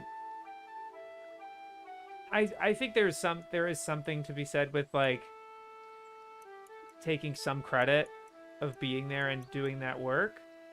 She certainly contributed to it. She was part of that industry at that time. She wrote books, you know? But yeah, like saying that it's only popular because of her, if she explicitly says that, then yeah, that's a little egotistical. There is some people that I'm a part of this project that have kind of made a similar claim, and I do think they actually have legs to stand on in that regard. For some of them. So I mean, I don't find that as egregious personally, because I do give them credit for putting in a lot of work and being part of the reason that anime is where it is right now. But maybe not in this. Depends on the framing, I guess. Only You introduces another alien fiancé for Ataru and shows Lum's desperate attempts to save him from walking to the altar with Elle, a girl who rules a planet with decor straight out of a rose-strewn Harlequin fantasy. In The Surreal Beautiful Dreamer, the characters are caught up in Ataru's recurring dream. enabling Oshii to play with perceptions of reality within the conventional format of a romantic comedy. Spoiling there's Beautiful Dreamer. I'm sorry I spoiled that on stream.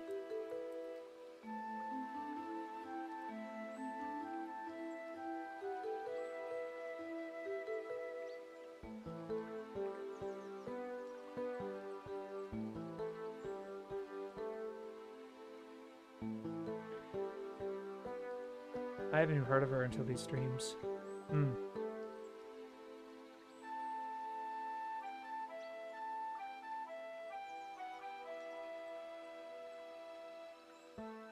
Yamazaki moved up to direct Remember My Love with character designs by Takada.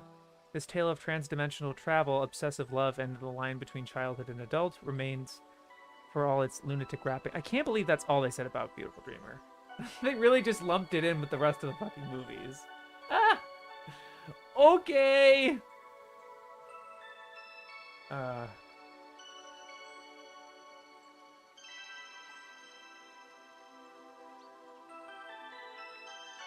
Okay. Look, I'm not even a big Beautiful Dreamer fan. Like, I actually, like, you know, have a little bit of a, the type of thing. Okay, I returned from work. No worries on the spoilers. I know so little I was not spoiled as I didn't understand. I really, really need to watch that movie. Oh, yeah. Did they say anything about my man Onsen Mark? No. They haven't even said anything about, Mendo. They didn't even mention Mendo. They mentioned Shinobu in synopsis, but then when they're describing it, they're like, it's all about Atru, his parents, and then all of Lum's people. Rei, Ten, and her girlfriends.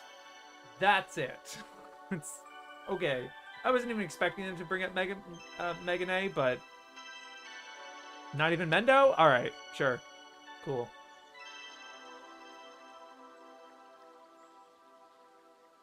For all its lunatic wrappings, such as Ataru transformed into a pink hippo and a Bradbury-esque nightmare circus that later showed up in Neo Tokyo and Sailor Moon, the purest SF story ever achieved by the Urusei team. Lum the Forever was again directed by Yamazaki and designed by Takeda, with Dirty Pair's Dokite directing the animation. The gang is making a film, with Lum as the star, but all the surrounding activity, including cutting down of an ancient cherry tree, has awakened a curse that may change their lives forever and lead to the loss of things they value most. Urusei final chapter puts the romantic boot on the other foot.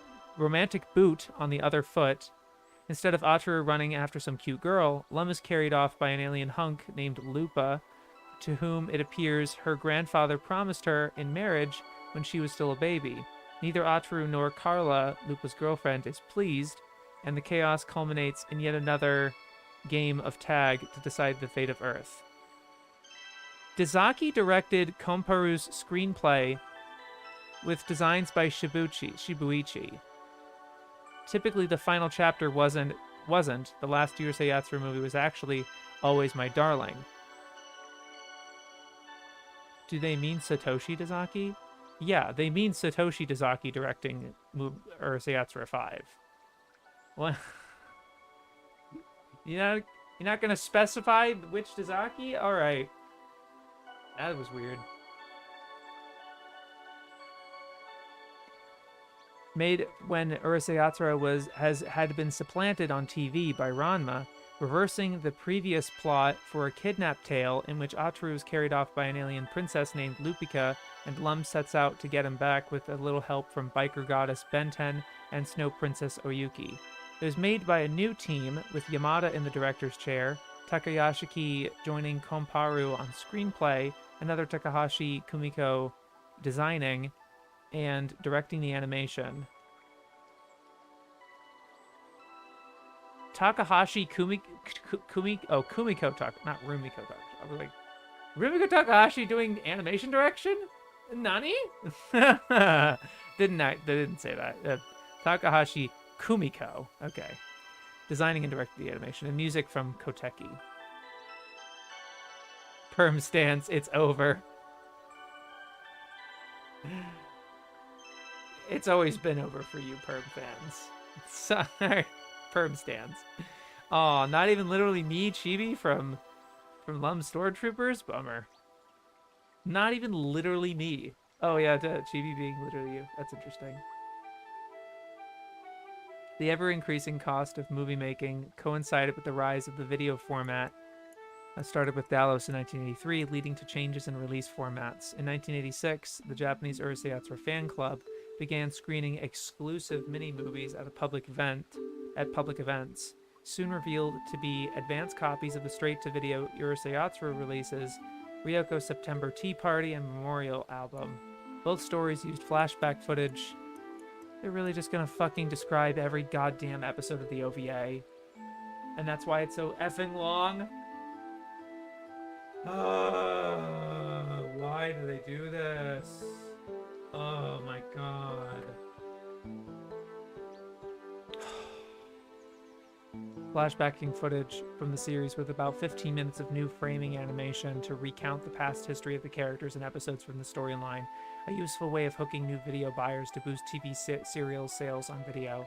A new story, Inaba the Dreammaker, featured a trans-dimensional white rabbit and answered the question of what happens when you unlock doors in time and space without knowing where they lead. Next up was the insanely funny Raging Sherbert, in which flying alien ice cream cones carry on kamikaze revenge attacks on Lum's greedy girlfriend Ron. Ghost love story Nagisa's Fiancé appeared the same year. Then 1989 brought 4 new romantic comedy stories. I Howl at the Moon has Ataru gobbling Lum's cooking and turning into a wolf. Catch the Heart has hard-nosed Ron involved in chaos when his spirit gives her a candy that makes her capturing the heart of the one you love a breeze. Goat and Cheese shows the problems of ancient and incomprehensible family curses. When Mendo's father... You haven't even brought up Mendo this entire time. And now he gets brought up? What? What? What? Mendo's father breaks one by taking a picture in front of the statue of great-grandfather's goat, and the electric household guard gives Mendo a new servant with eyes only for his sister Kyoko. Kyoko gets a mention, but not Ryunosuke? Or, I know Kyoko does show up earlier than Ryunosuke. But then, yeah, Megane and Chibi and Perm have not been... The Stormtroopers have not been mentioned at all. In 1991, the series was rounded off with Terror of Girly-Eyed Measles, in which Ataru's womanizing ways spread an alien virus all over town, and Date with a Spirit, in which he tries to date a pretty haunting sorceress, Sakura's fiancé. In improv, I don't think they mentioned Sakura either until now. Alright. An improvisational dub of 2 episodes made... Improvisational dub? I didn't know the British dub was improvisational. An improvisational dub of 2 episodes by minor British celebrities was screened as Lum the Invader Girl as part of a Japan night on a UK digital channel, BBC Choice, now BBC 3. If I didn't know any better, I'd think the TV series was unimportant reading this. Yeah, a little bit. Hot take, the Hoshizora cycling dance sequence in Lum's class reunion is the SpongeBob Sweet Victory over Yatsura. Yeah! Hush, that was cycling! Fucking fun. Mendo's dad is barely in the show. Yeah, like, Mendo's dad is not really a character. That is funny, that technically Mendo's father actually gets mentioned. What a weird way to bloat it. God. Meticulous describes every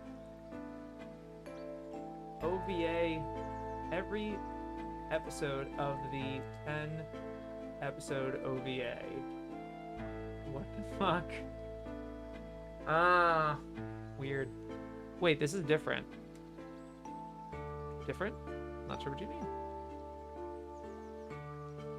Let me just double check that. It's actually... Yeah, it's 11, sorry. Dummy. The 11 episode OVA. I do know in one episode of the British dub, Otaru gets handed a business card and he says, "Is this a Pokemon card?" Mm-hmm. Ooh, okay. We're just about approaching 2 hours. And I have about 2 hours left. That's good. But let's not waste that lead we have. Satoshi Urushihara.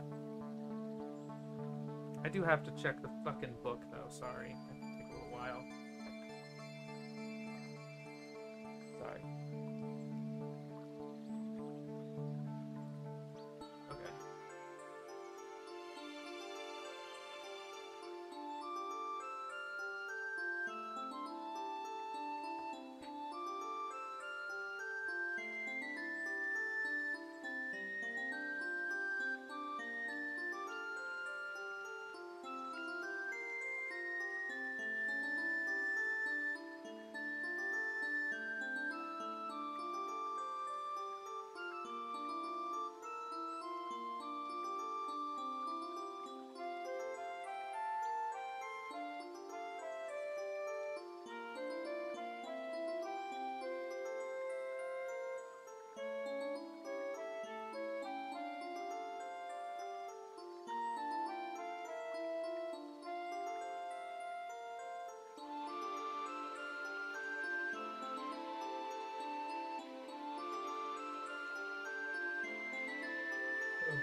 Okay, no change other than that. Okay. Satoshi Urushihara. How many episodes the OVA? 11? Yeah. Episode 1 of the TV series. We got packages today from Right Stuff. Got Mason Okoku manga. Nice.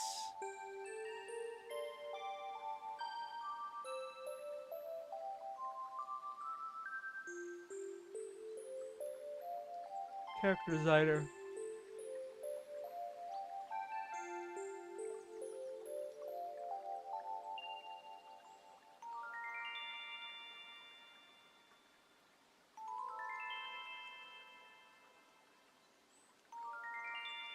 Okay. Usavich from 2006. Anyway, gonna work and watch Uno Piece. Finished Fishman yesterday. Peace out. Thanks for coming, Post Boy. Enjoy the next arc. I won't. You probably know what it is, but enjoy the next arc of One Piece. Good time. It's the start of something big.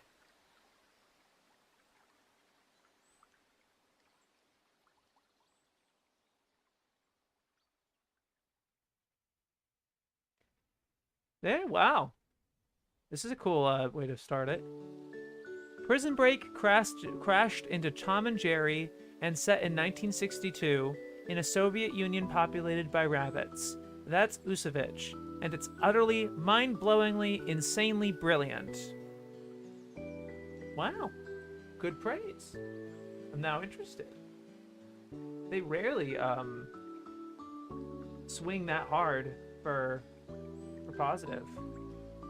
Utterly, mind-blowingly, insanely brilliant.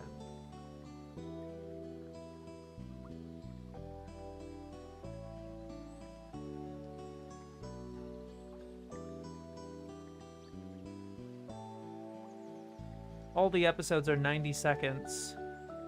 It's about a 5-core anime.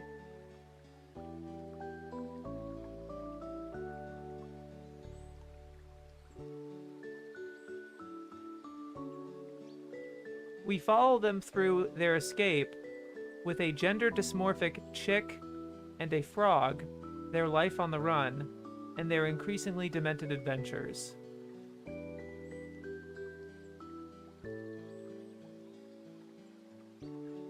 Maybe Prison Break is a less helpful comparison than the surreal, politically motivated 1960s British series The Prisoner. The focus on action and emerging from character is just as intense.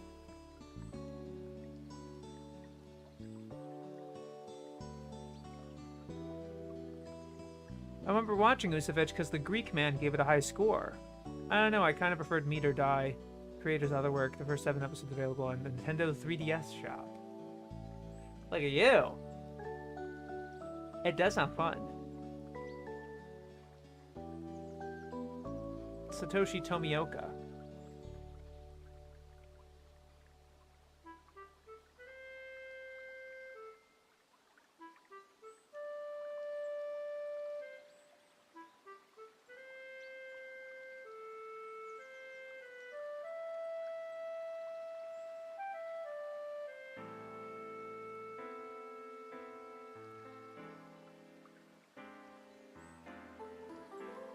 Perfectly formed, bite-sized packages of intelligent fun that every animator could learn from and every animation fan can enjoy. Very high praise. I'm definitely now interested in Usavich. Let me just see the what it looks like.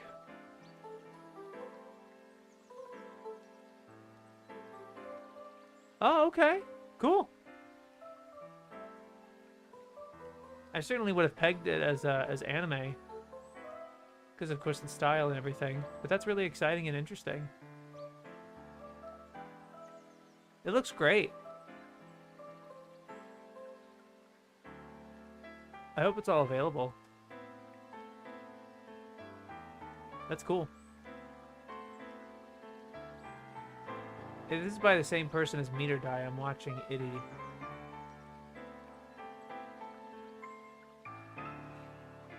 Cool. Useless Animals. From 2005.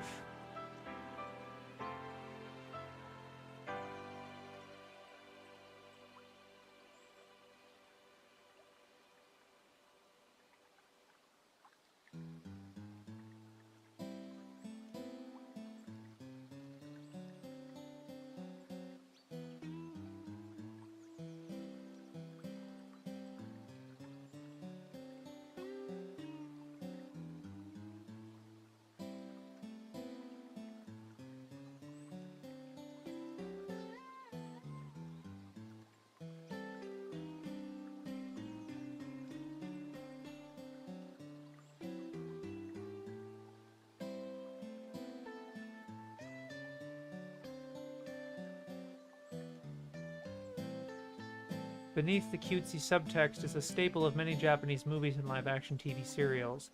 A group of comical no-hopers somehow finding their way in life through their friendship. Alright. Cool. Hi, Asaweeb.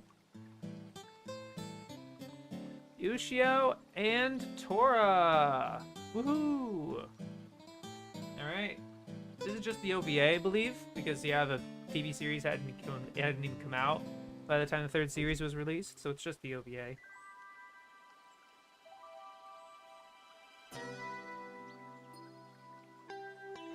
Let me read it out loud, actually. Because I know at least one of you are interested. Ushio Aotsuki is the grandson of a priest and guardian of an ancient temple, where, so he is told, the malevolent spirit Nagatobi-maru has been imprisoned for centuries, impaled on the magic spear of Beast. He discovers the old legends are true when he inadvertently releases the spirit. Invisible to others, Tora, as Ushio calls Nagatobi-maru, claims he would dearly love to eat Ushio, but cannot get close to him while Ushio hangs on to the spear. The second sight provided by the spear allows Ushio to see a whole world of spirits living amid our own. And in an unlikely team with Tora, he sets out busting ghosts in the neighborhood. These include a stone centipede in a school storeroom, sickle-carrying weasels, a group of flying heads, and floating clouds of bad vibes. Let me just compare it to the first edition real quick.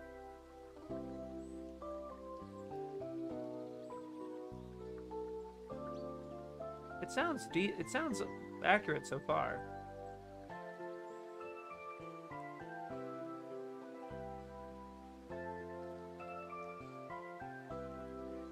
Combining a reluctant buddy's unwelcome guest plot with a modern rewrites of Japanese folktales, Ushio and Tora began as a 1990 Shonen Sunday manga by Kazuhiro Fujita, only parts of which are adapted here.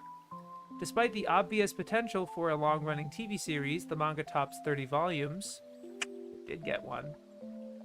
Ushio and Tora stayed on video and fizzled out in the mid-90s, while its inferior contemporary Tenchi Muyo ripped off its premise and presumably found a more enduring audience by swapping the ghost busting for interminable flirting.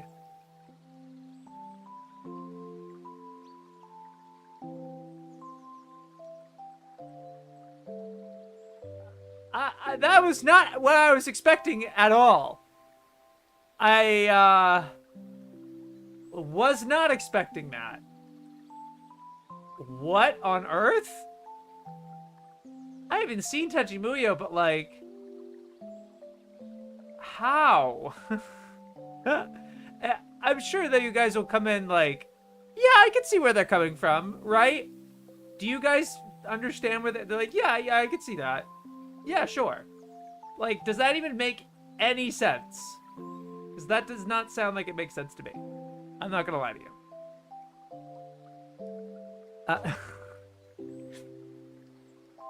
It's not saying that Ushio and Tora is an inferior Tenchi. They're saying that Tenchi is inferior to Ushio and Tora. But they're just making this, like, jealousy type of thing. Being like, no, Ushio and Tora should have gotten the treatment that Tenchi Muyo got. No, like... Alright. And now this has entered legend. I don't understand this comparison at all. It's because Tora is awakened like Ryoko in the basement. Okay. Okay. And Tenchi and Ryoko have like an adversarial, like, she's gonna eat him or she's gonna kill him or something. No, like, just because you release this person from the basement, what does that then do? The dynamic is entirely different, isn't it? Is the Tenchi Ryoko dynamic the same as Ushio and Tora's dynamic? I don't see it happening. I don't see that really. So Cardcaptor ripped up Tenchi. Yeah. They're both demons. Yeah, I guess. Great. The show... I'm gonna write that down. Hold on.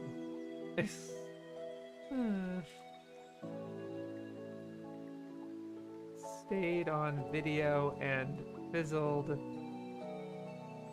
out in the mid-90s, while its inferior contemporary Tenchi Muyo ripped off its premise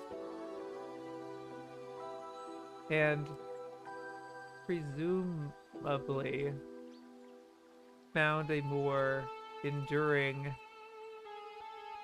audience by swapping the ghost busting for interminable flirting. Ryoko isn't even a basement, it was a cave! Alright. The show comes laden with arch observations on modern Japan in the style of Pompoko. The samurai-era Tora cannot eat today's people because they dumb themselves with sickly perfumes. They daub themselves with sickly perfumes. The sickle weasels must disguise themselves as humans to survive, and a sea monster made of drowned souls is rendered invulnerable by modern pollution. As in Devil Hunter Yoko, new construction disturbs the ancient dead, while modern children are their inheritors and saviors. Ushio is the descendant of a warrior mage, and his friend Mayuko is the reincarnation of an exorcist. I think that's right. This anime also features some unexpected change of tone. Despite their antagonism, Ushio and Tora complement each other like signs of the Chinese zodiac, Ushi and Ox, and Tora and Tiger. and it is Ushio who leaps to Tora's defense when he is pursued by Talisman Master Piao, a Cantonese exorcist who mistakenly believes Tora killed his family. Similarly, while Ushio spurs constantly with local tomboy Asako, he is prepared to fight for her against Tsubura, the spirit of a water wheel who wishes to carry her away. This episode is the only one not taken directly from the manga. I'm happy they brought that up, because I was about to say that's the anime original. The series ends with a spoof episode in which cartoon versions of the characters fight, sing songs, and eventually appear in their own zany silent movie. There was also an audio spin-off which featured music inspired by the series from Seikima 2 guitarist Ace Shimizu. A welcome antidote to the teen wish fulfillment pap that dominated much of the anime market throughout the 90s. Ushio and Tora is by turns funny, exciting, and reflective, distinguished by two separate translations, of which the US version by ADV is the superior. Positive for Ushio and Tora. Nice to see. I don't really see why they needed to put like Tenchimuyo Stolen Thunder or something. Like, they ripped it off. Like, okay. Welcome antidote to the teen wish fulfillment app that, just that, whatever. Funny, exciting, and reflective. I haven't watched Ushio and Tora yet. I have the series on DVD in my new monstrous backlog. See, they have some good factual info, but it's all blended in with the subjective opinions. Right. It's weird. It's just like weird comments like that really undercut the interesting things that they're saying, for sure.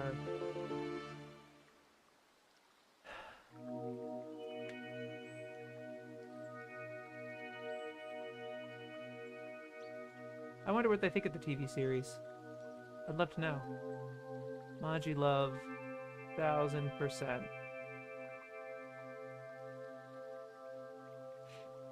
2011. Actually, let me just double check the first edition. I don't think it's anything different.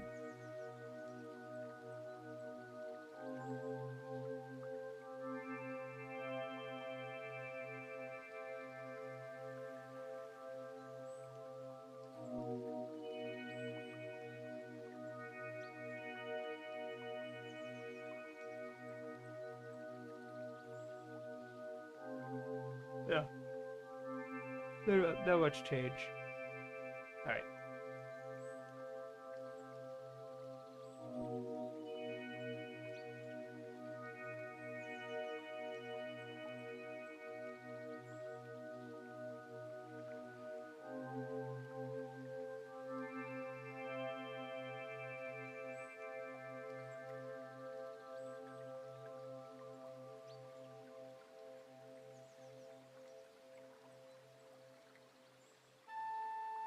You heard the harem alert ringing, but before you make for the emergency exit, you might want to check out a show that revels in its stereotype.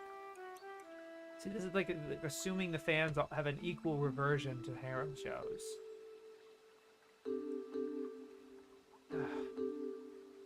The cliches of palatial school, cookie-cutter harem boys, vivid colors, and relentlessly perky J-pop are executed with determined precision. Or in High School Host Club or Mask of Glass, it's not. But if you know any preteen girls, or if you remember being a fan of the Osmonds, you remember being a fan of the Osmonds, okay. Princess Utano Pritsama may appeal. The show is based on a 2010 manga.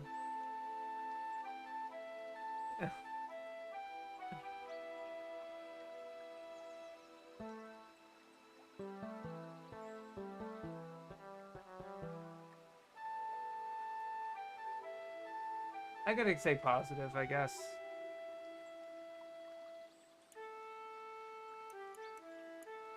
Um,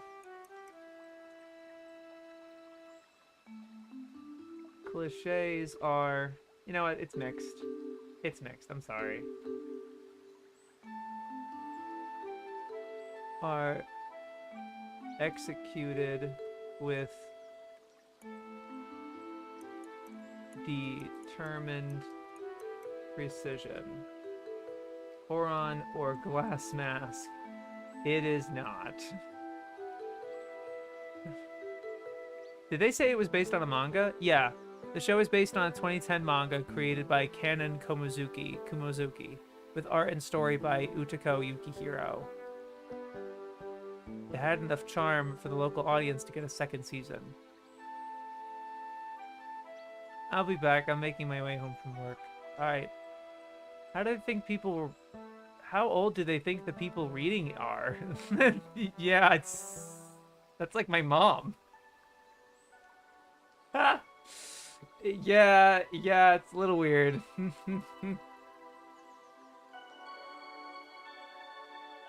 uh, you heard the harem alert ringing, but before you make for the emergency exit, you might want to check out a show that revels in its stereotype. How presumptive of you to think. And then also, if you know any preteen girls, or if you remember being a fan of the Osmonds, lol. It's based on an Otome game, but let's be honest, it appeals more to the Donny Osmond fans than the Marie fans. Right. It's a media mix. Okay.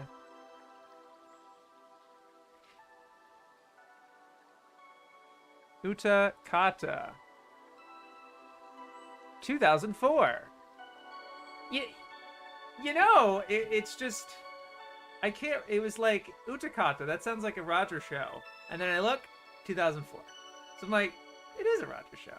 There you go. In a reprise of the premise of Ichan the Ninja, Japanese schoolgirl Ichika stares into a mirror to discover another girl staring back at her. Her new companion is Manatsu, who grants her magical powers that will only last for the summer, in an allegory of the end of childhood and one last vacation before the responsibilities of the grown-up world start to impinge, compared to Mahoramatic. However, all is not sweetness and light, as there are hints that this has happened before, and that Ichika is the target of a mysterious plot conceived by the woman next door. A number of well-known manga illustrators, including Ken Akamatsu and Koshi Rikudo, provide guest designs for the costumes, into which Ichika changes in each episode. A one-shot video sequel followed, for which Satsuki, believing herself to be alone once more, encounters an apparent doppelganger of Manatsu during the winter. The new girl claims to be Mafuyu, in a rather pointless rehash that, to some minds, betrays the elegiac quality of the original series. If everything can be reset and reprised a la Tenchi Muyo, where's the drama?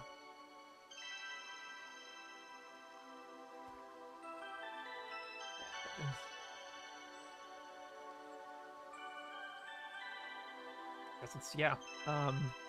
Utakata OVA. Rather pointless rehash that betrays the elegiac quality of the original.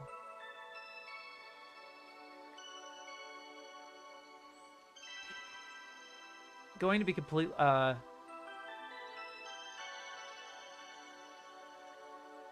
I just got my Oran Complete manga box set. Wow. I guess the exchange anime I've been stalling for a month now. Nice. It's only 12 episodes. Come on. You can binge that in a day. Yeah, I don't remember this series at all. It's been ages. The show's very underrated, but it tackles surprisingly sobering concepts. It's got great designs, too. Same director. Gimmick is the name of the husband-wife team that does the designs. Wow. Going to be completely honest, I found Utakata extremely boring and at times confusing. Just got back home. What did they say about Utakata? They seem to not like the OVA, but they don't have much else to say about it, really. They compare it. They say it's a reprise of the premise of Ichan the Ninja. They said some nonsense about it. Yeah, Sentai Filmworks released the series. Uh-huh. Okay. Utawareru Mono. Utawareru Mono. If you guys want me to read this one out loud, let me know. But otherwise, I'm not reading it out loud.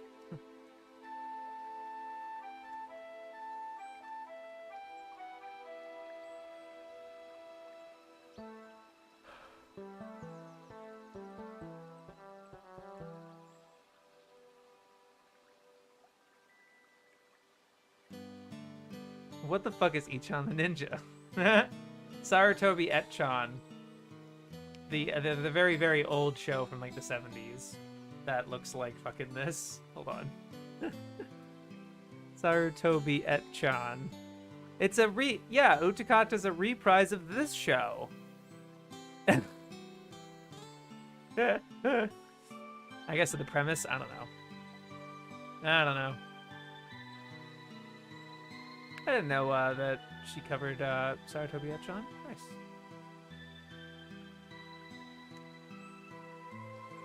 Sarutobi Etchan? Yeah, it is. I like her to where oh, okay, I do know that one.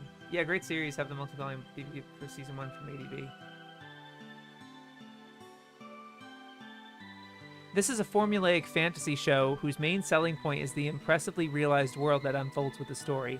Unfortunately, the characters and plot lack similar depth, making it forgettable unless you're a fan of Aqua Plus, creators of the erotic game visual novel franchise. Ripperoonie! Gonna say...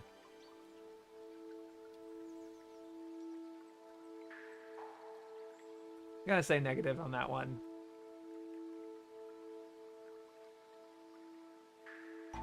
Formulaic fantasy. Characters and plot lack depth of impressively realized world. Forgettable unless you're a fan of the VNs. Oofaroonie. I like when Karura in Ourotoran literally punches that soldier's head off. Great scene. Yes, more unsubbed manual references. Aaron Sirius Catholic quit her manual profile. Yeah, she did. I get it. Way too much to chew. Way too much to chew. Love that series. Even when other creators would be harsh on old school Maho, Aaron was always fair, lovingly joking about it.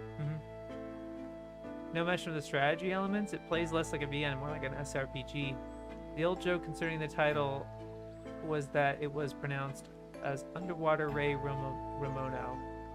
Oh, okay.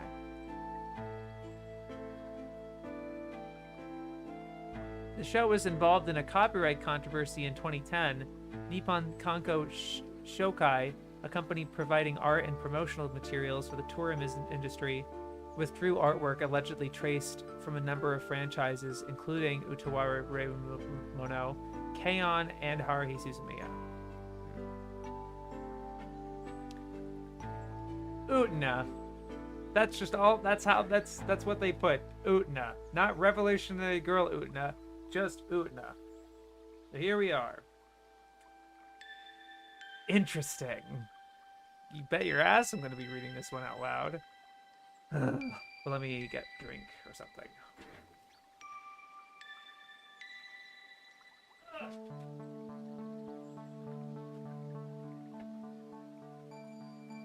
Blue one.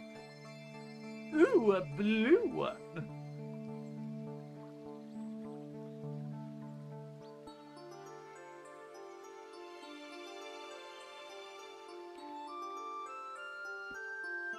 After Utna, there's literally one more entry afterwards in the first edition, but they have 1, 2.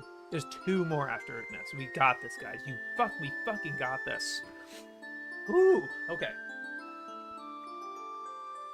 So I've just done watching Underwater Ray. Yeah. Underwater Ray Romano. Yeah. The original game was adult V, and the later games which got released and considered. Okay. Pink-haired tomboy Utna Tenjo, a surname infuriatingly mispronounced throughout the U.S. dub. That's the first thing you're gonna say? That they pronounced the name wrong. Like, okay. Is an 8th grader at Otari Academy. Jeez. You know, never really occurs to me that they're in 8th grade. You don't really process that, you know? I mean, it makes sense. But jeez. Oh, man. She clings to the memory of her childhood encounter with a mysterious prince as she wept by the grave of her parents. Though she cannot remember his face, refer to Candy Candy, she treasures the rose signet ring he gave her and, for reasons not totally clear, resolves to dress and behaves as a boy until she finds him again. I'm not like a big Utena stan, but like, because the movie doesn't necessarily explain her reasoning either, because the movie's kind of more of an answer and a little different. But like, I could have sworn that she does it. They do explain why she dresses as a boy. It's because she like looks up to the prince, right? Isn't that why? For reasons not totally clear. I'm pretty sure they're pretty clear. I just don't remember what they are explicitly. Matches your shirt. Yeah, the blue, right? It's blue and yellow. My shirt is the blue and yellow one. But yes. The original Era games also complete the elements too. Mm-hmm. They do look like seniors in high school, yeah. Otori is a teen fantasy where teachers live in fear of the student council and sputter impotently at pupils' witty comebacks. I literally can't even remember a teacher. I literally can't even visualize for you, except the one teacher at the very beginning of the show who, like, chastises her for the outfit. But, like, that's it. There's really not much of a teacher presence in this school. Or maybe the, Anthony's brother? Is he a teacher? Is he considered a teacher? I don't think so. I don't know. Impotently at pupils' witty comebacks, the boys and girls are all beautiful, and dueling is the #1 occupation.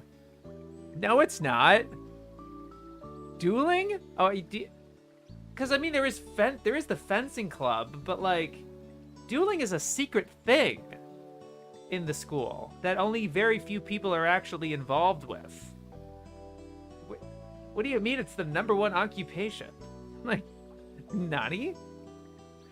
Fencers regularly meet for ritual combat within a gargantuan hall, part of the school, yet also a separate dimension, where they fight for the right to the hand of Anthe, the Rose Bride, whose body is a living sheath for a sword. Yeah, fencers regularly meet for, like, that weird description, honestly. Kind of a strange description of Utena, I'm not gonna lie. Victorious in battle, Utena becomes Anthe's betrothed, though the student council do what they can to topple her because they are searching for the ultimate duelist who will summon forth the divine power known as Dios. Portentous and pretentious in equal amounts, Utena quite literally invests teenage crushes and schoolgirl intrigues with world-shattering significance. Created by director Ikuhara, with several other staffers from his earlier Sailor Moon S, and Chiho Saito, who drew the Utena manga for Chow magazine, it artfully... So, Bipapas? Are you gonna mention Bipapas? It's Bipapas. It's not just Ikuhara. Anyway. Okay. It artfully perverts mundane school life into a quest of fantastic proportions. It also features swordplay and cross-dressing in the swashbuckling tradition of Princess Knight and Rose of Versailles, to which it owes a heavy aesthetic debt. Director Ikuhara acknowledges a strong influence from Tragedy of Belladonna. Yeah! Now you're speaking my language. The film that inspired him to work in anime. I did not know that. That is so rad. I liked Ikuhara as a director. Respect shot through the roof right now. Let's fucking go, dude. This all times is fucking Belladonna. I don't know why I never thought of that or connected to it. And the reason that the thing that got him into anime is Belladonna, like, fuck yeah, dude. And that makes so much fucking sense with the sensibilities of his directing, with the sensibilities of Belladonna as directing. Oh my god. Yes. That totally connected synapses in my brain that I didn't even realize. Thank you, Encyclopedia. A W. I know some of you probably already knew that, but they talked about Prince in the first episode. Yeah, exactly. Yeah, an answer to high-speed shenanigans that takes place in a car. Yeah, that's great. The teacher comments on the way she dresses. Yeah. The teacher who kisses up to Yuri. Okay. She looks up at the prince at the beginning, so she dresses. Yeah. Anthony's brother's the principal. Right. That's it. Yeah. Dueling was regulated to a handful of people who had the secret signet ring. No, exactly. They joking, probably. This article sounds like a review from somebody who didn't get it. Yeah, it's just Bipapas. Ah, yes, Belladonna, the movie they dismissed. Right, that's the other unfortunate thing. That's a little, but they do call this portentous and pretentious in equal amounts. Let's see how they actually feel about this show, if they give it. Like the tarot-themed episodes of Escaflowne, Udna presents its heroine with a series of subtext-laden duels to test her mettle, forging her into a suitable messiah. Okay. Highly sensual though rarely explicit, its premise is ironically close to that of an Uratsuki doji.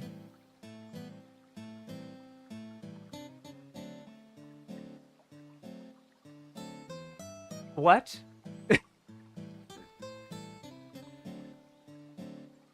Sumasen? Its premise is ironically close to that of an Uratsuki doji that replaces sex and violence with pure infinite yearning.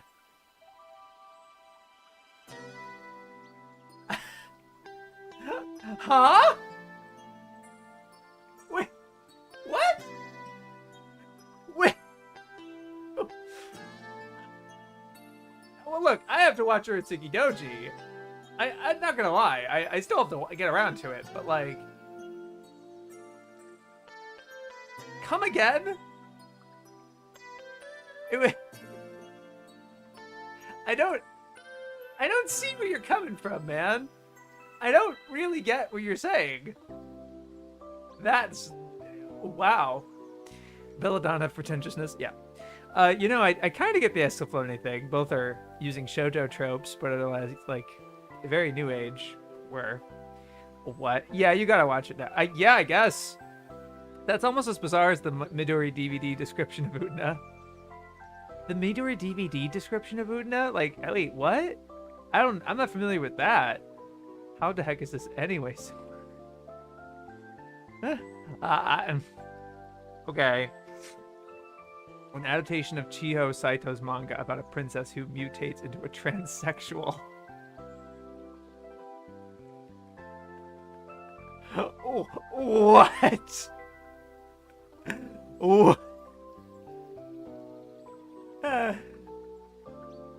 Oh, why? Why does the Meadery DVD description have... Why does the Meadery DVD have that? What on earth? I know for a fact that neither author actually watched all these anime titles, but yet they wrote reviews on them all as though they did, utilizing review points sent to them by uncredited contributing partners. Yes, Aochi sent me a snippet from one of Helen's magazines, or a magazine that she ran, with a review of Lemnir, Legend of Lemnir, that they paraphrased. That, like, the review makes the exact same points word for word, and they just kind of reshuffle them for their entry. So, okay.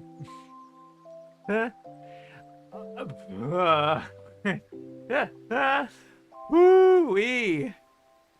Utena, on Japanese TV, Utena thrived in the vacuum left by the conclusion of Evangelion, though it was not without controversy. In a ludicrous outbreak of racism, the TV Tokyo switchboard received complaints that love interest Anthe was black.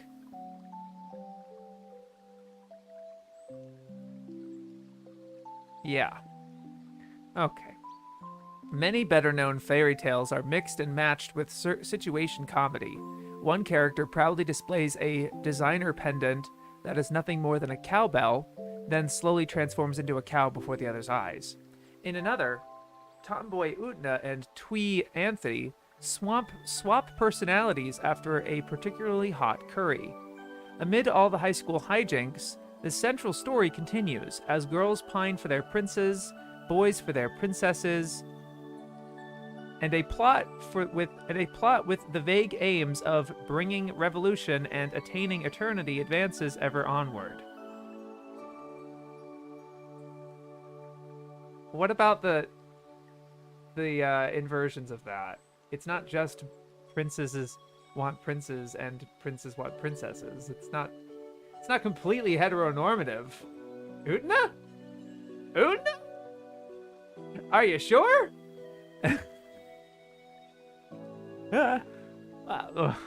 Okay.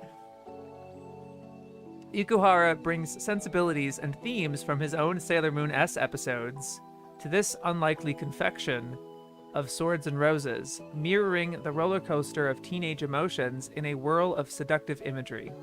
Unlike Slayers, which mixes real elements into its fantasy world for comic effect, Utna coats the real world in fantasy, but lets the sharp edges show through. What are they talking about? Jesse, what the hell are you talking about?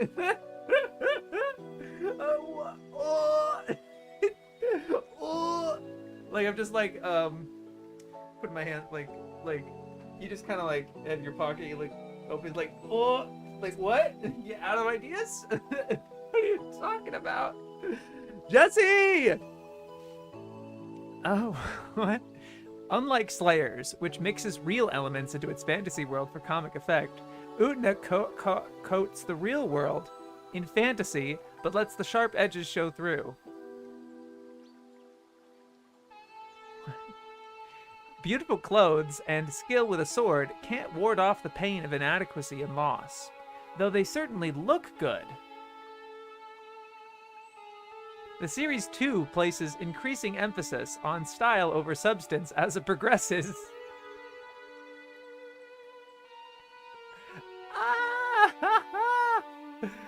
Becoming ever more surreal with additional digital effects in the last season. Huh. J.A. Oh, sorry. I haven't even seen Doji, but that comment is weird. J.A. Caesar did the music for Midori and Utena, so they have a short summaries for what they worked on and stuff. Oh, okay. Filler words to grow the page count at this point. Oh yeah. Oh yeah. That's what they do. That's their MO. That's all the reason they have the opinions in here, is to bloat the articles. In my opinion. No mention of the rejected Superus movie concept and how that was worked into Udna. They say that his episodes were worked in, but not the movie, no. The dementia article. Grandma, Grandpa, please stop it. You aren't making sense. Put the pen down. Step away from the computer. Woo! It has digital effects in the first season too, lordy. Yeah. The movie Adolescence of Utna. Okay, now you're speaking my language. This is my goat. This is my goat for real.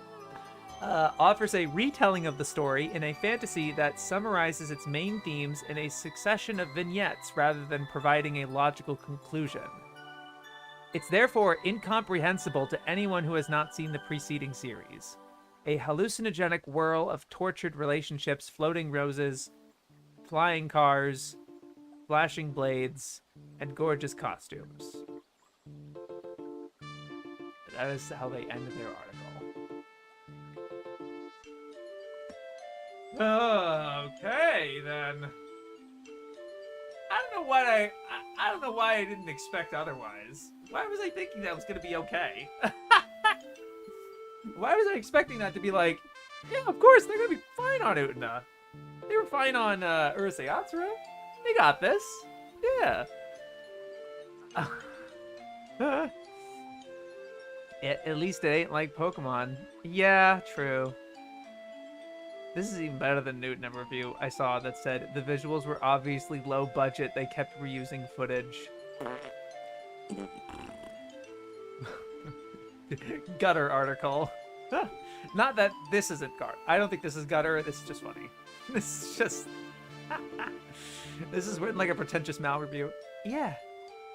The whole thing was that Ikuhara intended on directing the Superus movie with the whole end of the world concept and the horses from Utena's opening, but his concept got rejected.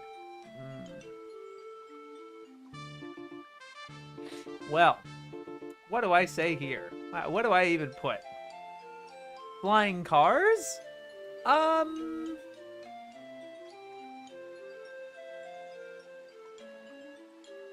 Yeah, I mean... Yeah, not really. I can kind of see it. The floating it's a castle that moves, and yeah. No, but it's got the tracks. I don't know. The cars in the arena are stationary, and no cars fly. Yeah.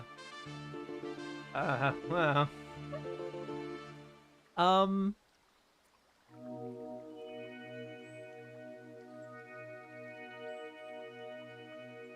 All they really say is gorgeous costumes, so I'm pretty much gonna give it negative. Utena movie.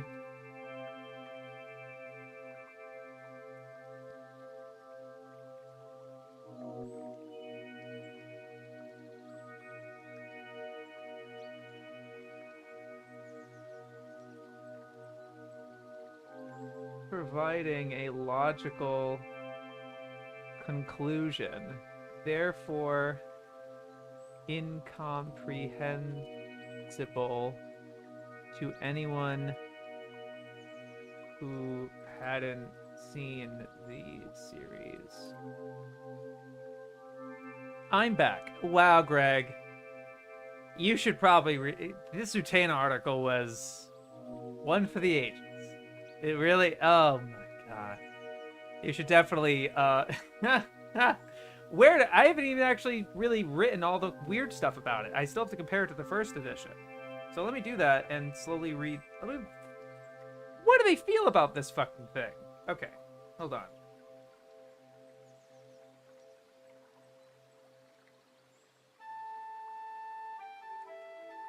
I will mention the fucking, I will talk about the weird description of the plot here.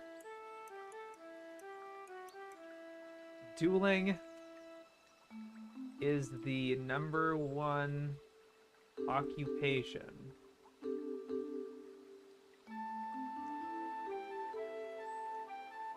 Fencers regularly meet for ritual combat.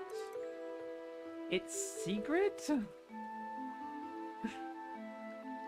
And only a handful of them?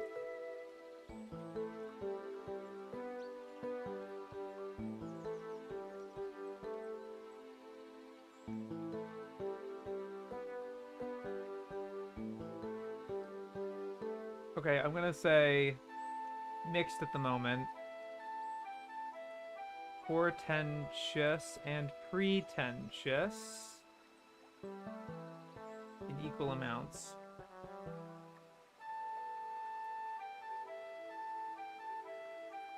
Artfully perverts mundane school life into a quest of fantastical proportions.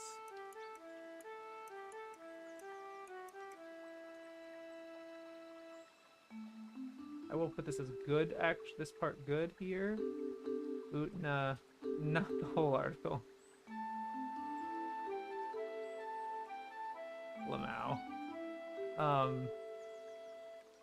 Belladonna, the film that inspired him to work in anime. Wow. I like that.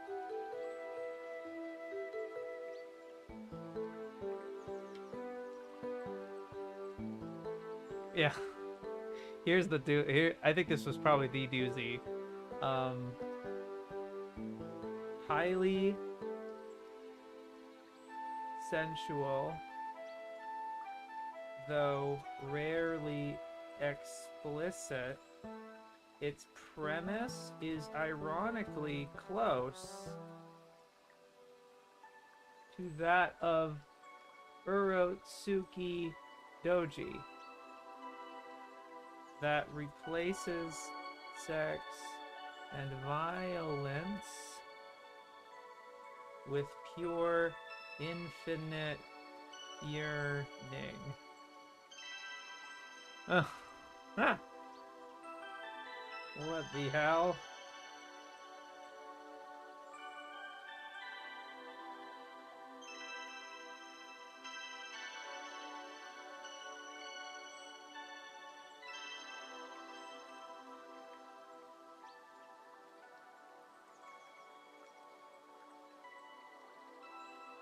Here's another quote. Unlike slayers,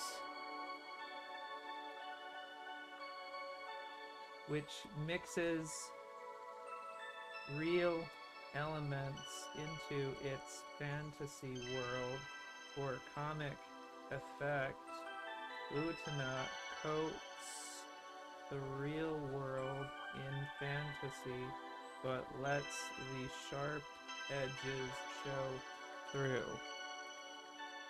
What did they mean by this?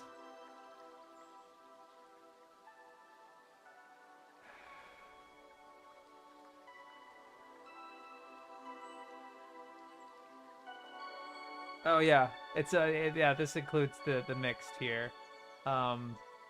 Pretentious places increasing emphasis on style over substance as it progresses.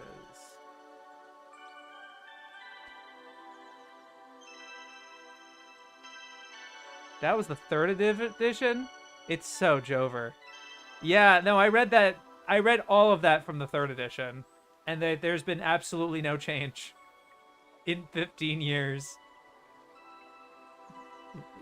I was away the last 10 some minutes. Yeah, yeah. And the movie.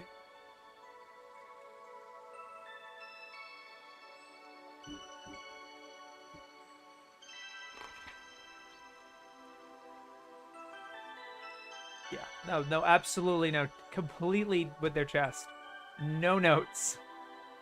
They did not edit a single thing. They did not change a goddamn thing. Oh my goodness. The East has fallen. Ah! Yeah. Utsunomiko. We're so close. I gotta fucking finish this. It was legend in the making with the Utsuno one. Yeah, seriously. Jeez Louise. Based on Keisuke Fujikawa's novel of mythical 7th century Japan, the first movie, subtitled Earth Chapter, introduces the divine child Utsunomiko, born with a tiny horn in his head, but otherwise a normal mystic hero. Why am I reading this out loud?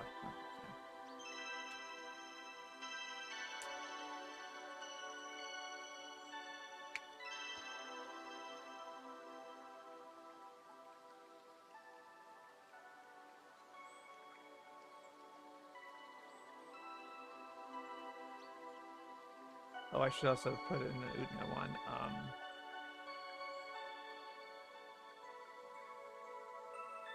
No B Papas mentioned. Only creator, director, E. Kuhara, and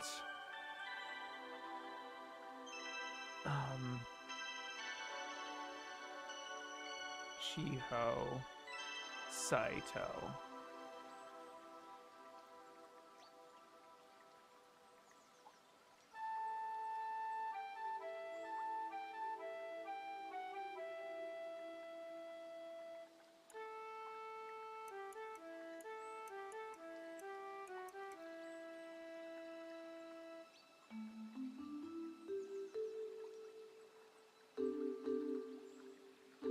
Oh, they do give a compliment here. And let me just check the first edition.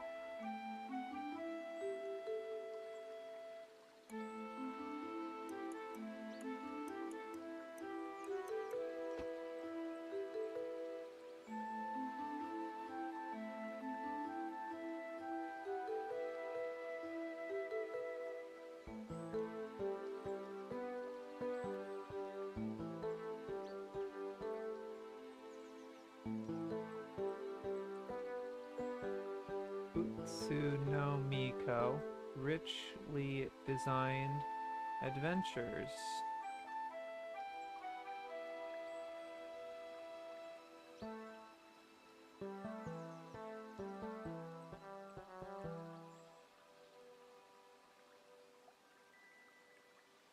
Video animation is unusually better than that of the 1988 film.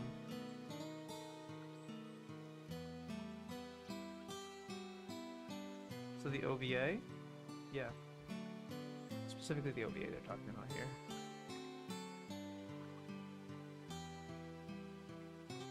Better, unusually better animation than the 88 film, allowing for better appreciation of the subtlety of Inamada's work. Alright.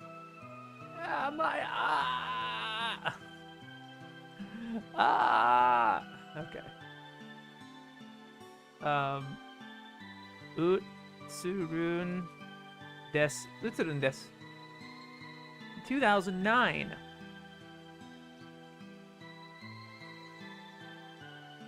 An adaptation of Sensha Yoshida's 4-panel nonsense gag manga.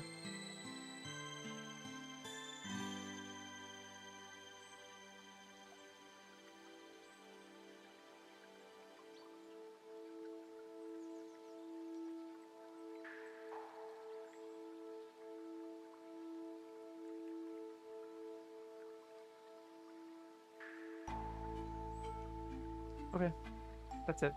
It's a mobile phone thing. Utsurun desu, let's go! Oh, do you want me to read it? An adaptation of the 4-panel nonsense gag manga, which ran from 1989 to 1994.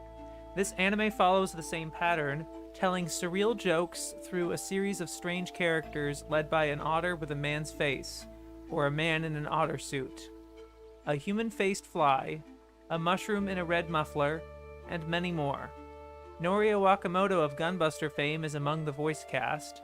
Director Mankyu also made gag manga spin-off With the Lords. This was made for streaming to mobile phones by Nico Nico Doga before appearing on DVD.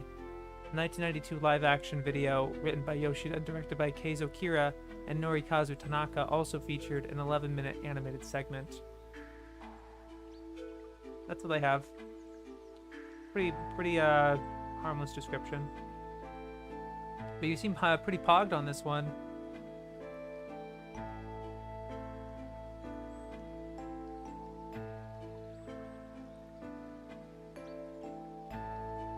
Oh, huh. This is interesting.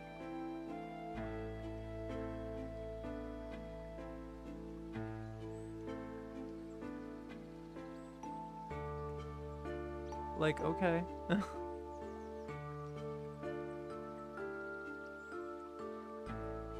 all I really see is like some illustrations and the video game mostly.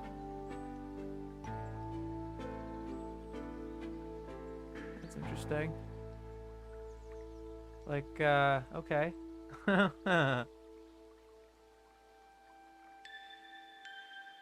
Interesting. This is not the same dude as, the sentient fart one, right? That guy? You know, that one creator? Does a lot of this kind of surreal weirdness, like, kind of awkward. You know what I mean? I don't know. Yeah, they don't know who Senshi Yoshida is. I have all the manga DVDs and game complete in the box. Wow.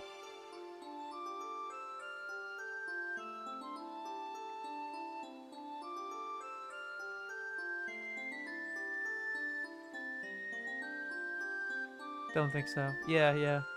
Seems about right. Because otherwise, I probably would have had a link to the actual author. If it's like this, that means like this is the only thing they've written. That's interesting.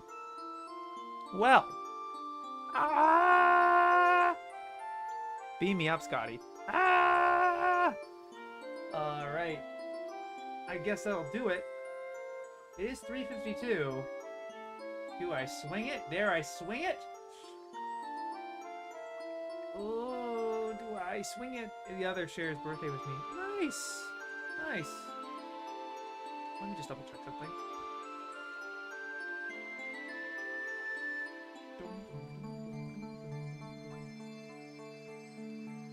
We can do it. I want to see if we can read one of their entries. Religion and belief.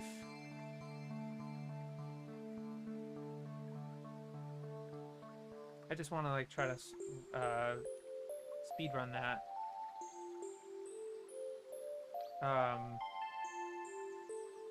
Yeah, close, but I think we could try it. So I have my thing at 5, but it's like 15 minutes away, so I have about a half hour really. I think I can do it if I don't really if I don't spend much time. Here we go.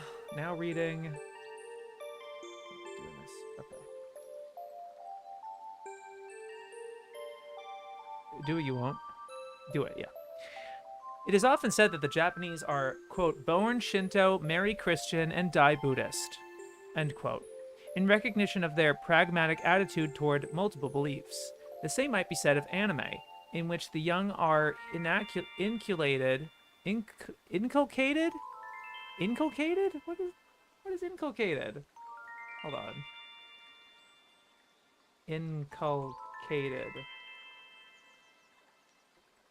Inculcated into rural traditions based on agrarian animism, dazzled in their teens with romance and marriage paraphernalia that is often drawn directly from Christian wedding iconography, and finally encouraged in old age to sacrifice their all for the greater good, be it as pestered parents or tormented mentors. One might interpose in an additional stage that anime children, quote, grow up heathens, steeped as so many adventure anime are in the iconography of foreign myths. Inculcated these nuts. Yeah. Anime is a magpie medium, stealing flashy objects and solid building materials without discrimination. The exotic religions of the West often rich pickings, especially as a source for icons and fetishes.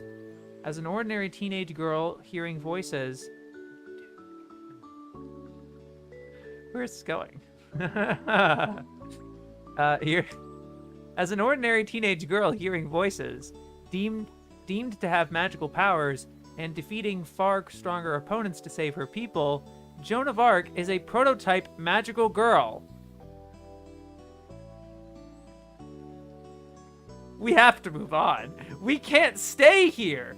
We'll never leave if we just dwell on this fucking. I have to write it somewhere though. You know, when you think about it, Joan of Arc is a prototype magical girl.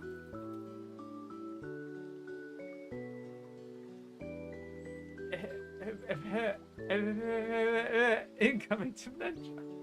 You can't just say that. Oh my god. Anime has used her story as inspiration for frothy shows such as Kamikaze Thief John. Yeah, but like, not like that.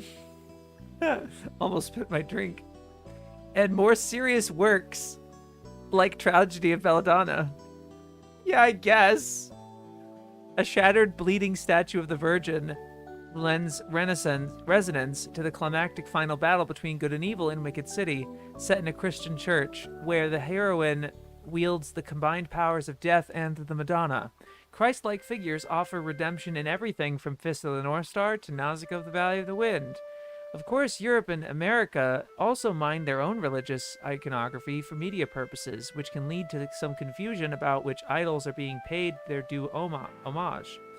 The crucifix around the hero's neck in Tokyo Babylon was inspired by pop icon Madonna, and not any biblical character, while many of the biblical analogies in Spriggan and Ghost in the Shell seem like so much set dressing. It is sometimes difficult to make a distinction. Do you think they're going to bring up the angels in Evangelion? Do you think they're gonna bring up the angels of Evangelion? Oh, it's like Christian symbolism. Ooh, Joan of Arc is a prototype magical girl, forerunner of the Salem witch trials. Yeah. Phantom Thief John would be the English title. Yeah. Kamikaze Thief makes her sound like a suicide bomber. Yeah. It is sometimes difficult to make a distinction between religion, faith, and tradition. Faith, as in the individual response to the idea of the divine, is naturally less conspicuous than public practice, being also less open to examination and challenge. Tradition is where belief, religion, and history fade into the time-worn ritual backdrop of everyday life, particularly in the countryside, and hence often appears in anime for or about the very young.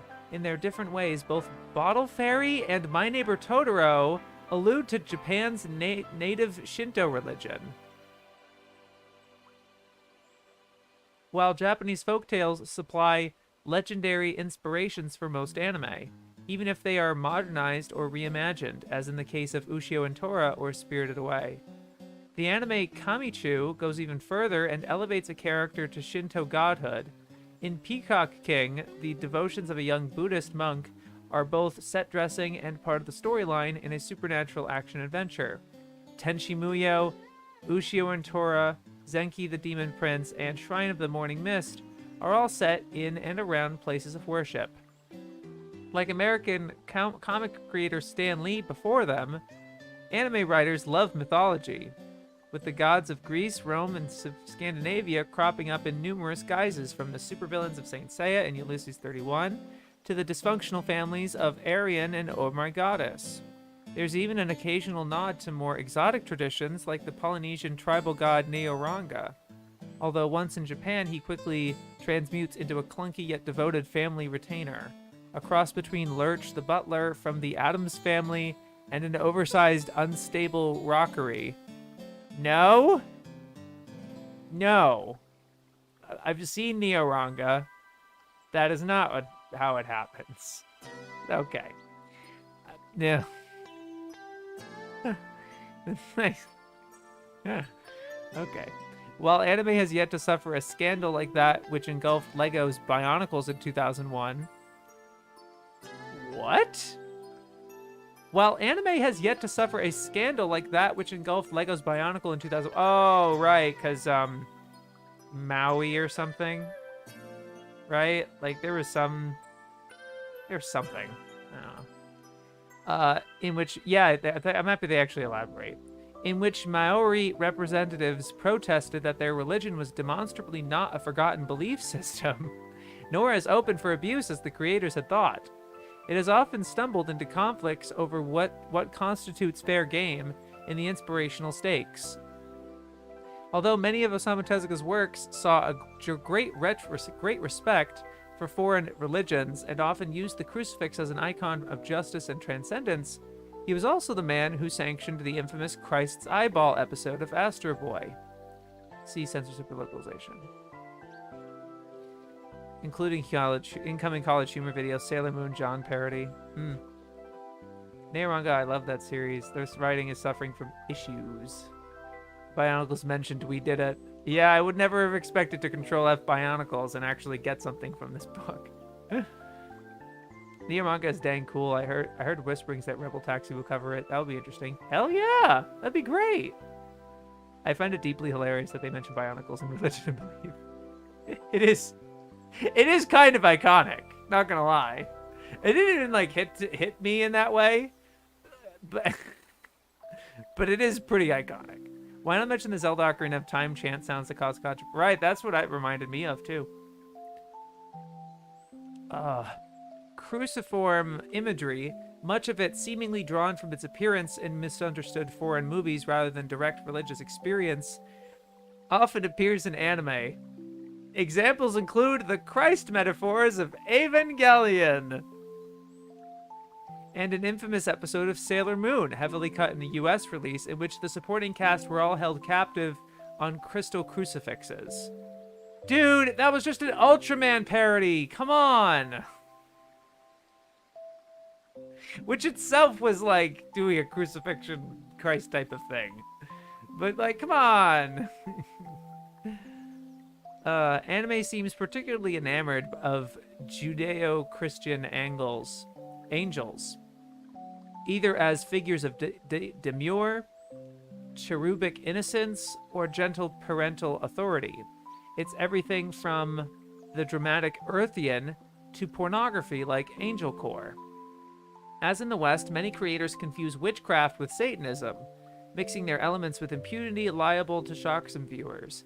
A similar confusion often substitutes the five-pointed pentagram of witchcraft and or demonology with the six-pointed Jewish Star of David, witnessed as a symbol of sorcery in anime ranging from Urotsuki Doji to Silent Mobius.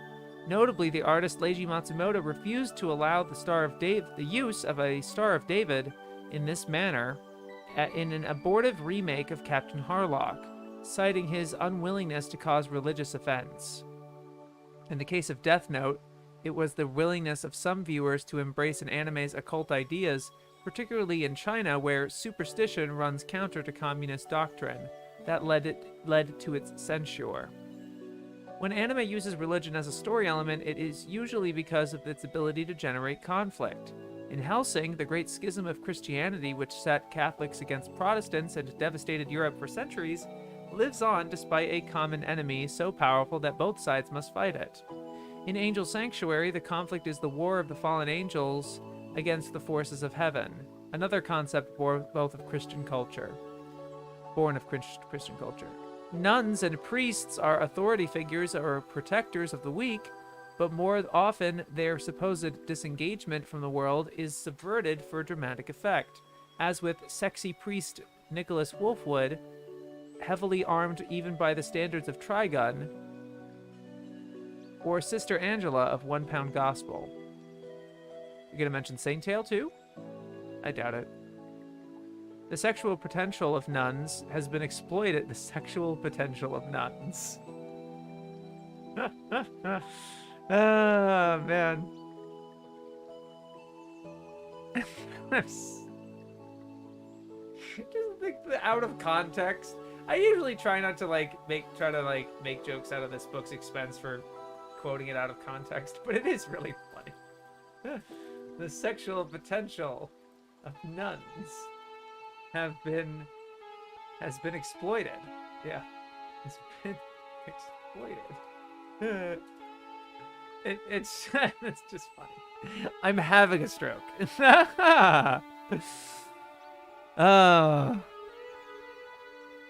might not mention this. Yeah, Ava mentioned what? I almost spit my drink again. Yeah, porn, bionicles, and communism, all in the same article about religion. This is great. I saw a 6-point star in a Moomin episode on the plate in the background. Oh yeah. But the concept of a woman vowed to gentleness and virtue, yet powerful and detached enough to deal in death, enhances the shock value of violent retribution in shows such as Suikoden and Chrono Crusade, a heavy weapon having more impact than when wielded by a woman in a wimple. In in the late 1990s, anime critic Maki Watanabe complained that too many anime followed Hollywood's lead in presenting Muslims as blood-crazed terrorists, or ignorant peasants like those in Little L Kid or Go Shogun. Although it should also be noted that a significant number of post-war anime movies and TV specials drew on stories from 1001 Nights. Okay, is that an excuse for what they were doing? The scourge of history, religious fundamentalism, features in a few thoughtful modern anime like Yugo the Negotiator and Master Keaton. So Master Keaton shows up in the religion belief section and not in the mystery, the law and disorder section. Oh my god, the sun is hailing. It is all over my face. Much better. Anime has often embraced an educational role in the dissemination of religions. In the beginning and Superbook both dramatized Bible stories, while Osamu Tezuka regularly used Buddhist and Shinto elements in his Phoenix stories. He also wrote his own manga called Buddha? Anyway, not that that has an anime. Maybe not as of this article? Whatever. And both Buddhism and humanism are strong influences on Night of the Galactic Railroad. Anime's influence on the young and impressionable has also seen its use for preaching and recruitment, most conspicuously with the lavish movie productions of Laws of the Sun and Hermes for the Institute of Research in Human Happiness, now renamed Happy Science, but also in lesser-known works such as Rainbow Across the Pacific or Fairground in the Stars, made as promotional vehicles for the Soka Gakkai Buddhist Association. There was also promotional anime made for the Om Shinrikyo organization before the 1995 Tokyo sarin gas attack, appearing to feature character designs by Shinji Aramaki, although the authors have not been able to obtain a credit list. And Om representatives did not answer our requests for information.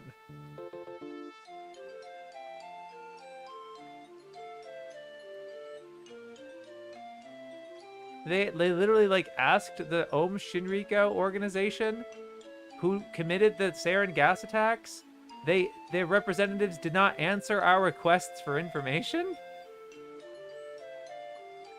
Whoa! All right. In the wake of the gas attack, the predilection of Om's leader, Shoko Asahara, for apocalyptic science fiction, including but not limited to anime and manga, led some Japanese media to associate fandom's lunatic fringe with terrorism and religious cults.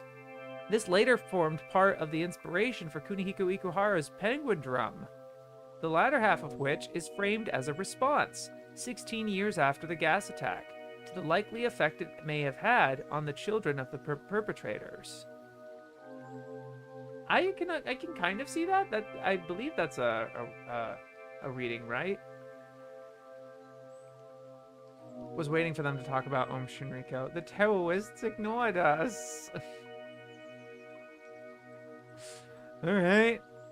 Real religious figures and events appear in their historical context, as well as forming story elements in other shows, including the anime life of Confucius, although his belief system is still arguably not a religion, and the use of martyrdom of Japanese Christians as a backdrop to ninja resurrection.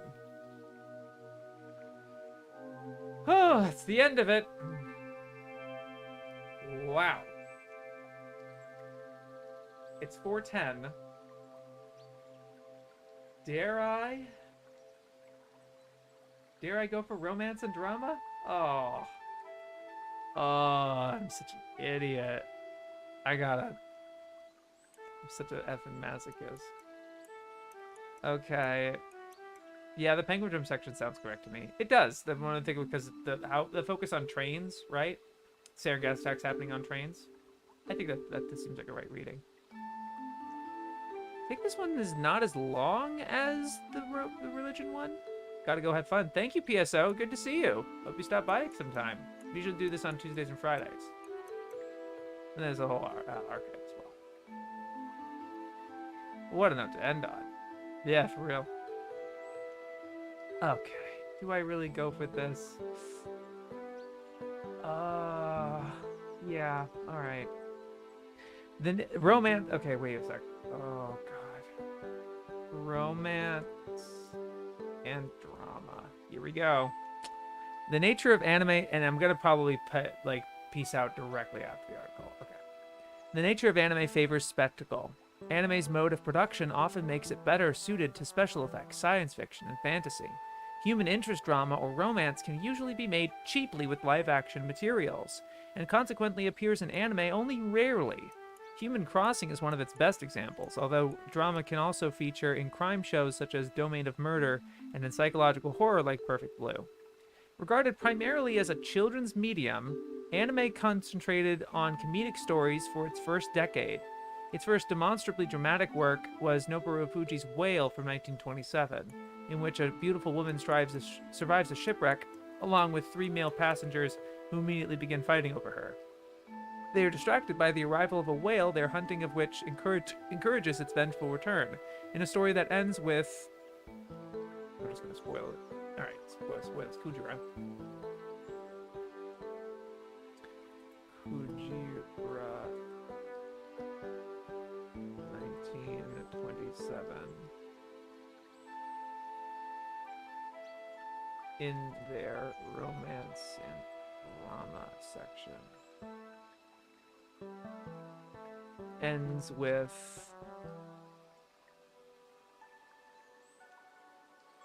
early anime romances dealt with comedy and tragedy in equal parts, from the faithless husband's antics in World of Power and Women from 1932 to the heartbreak of Madame Butterfly 1940.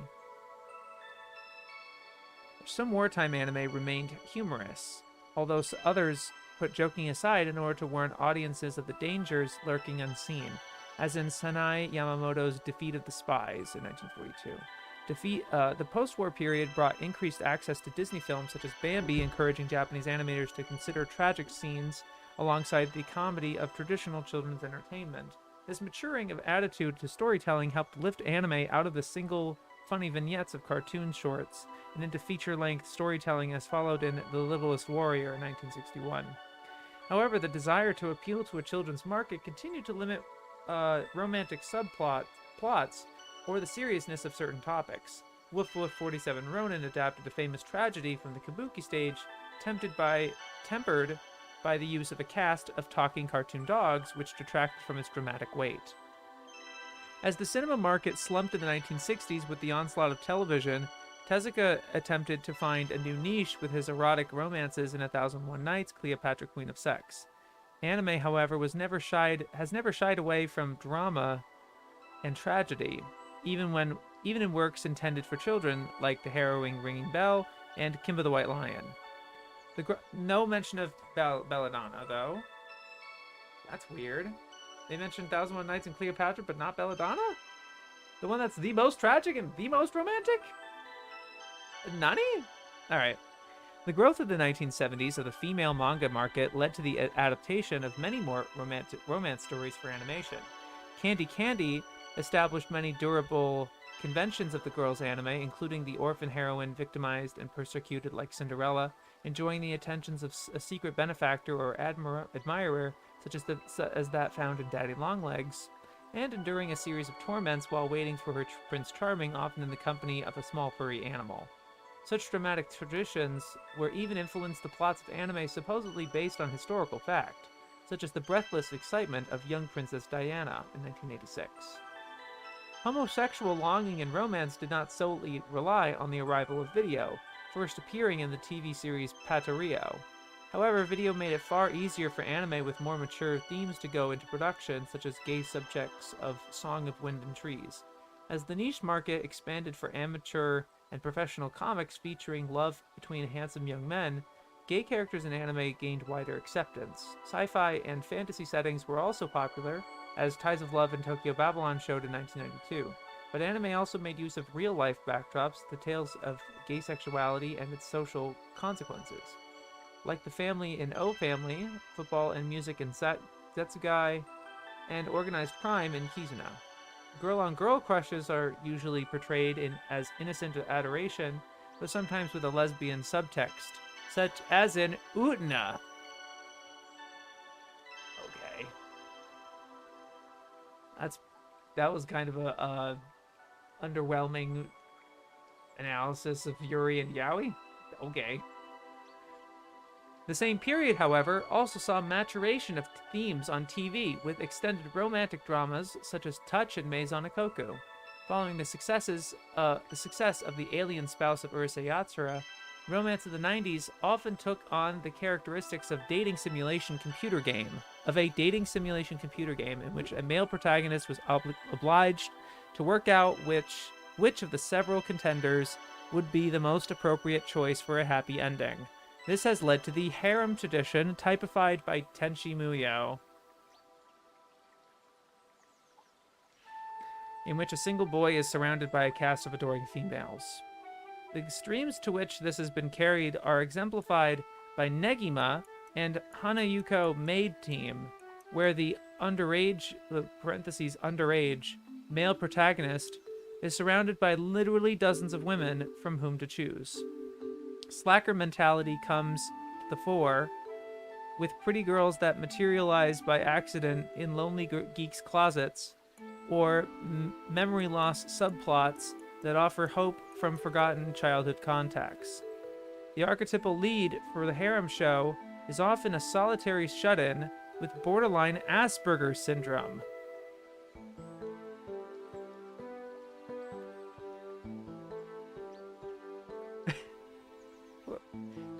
Wait a second.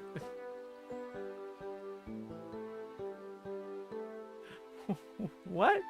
Alienated from friends and family, and so inept and passive that his only hope of romance is either a past association occluded by amnesia, he was once loved but is forgotten in Love Hina, or a future event about which he is told by time travelers, such as DNA Squared or Kirara.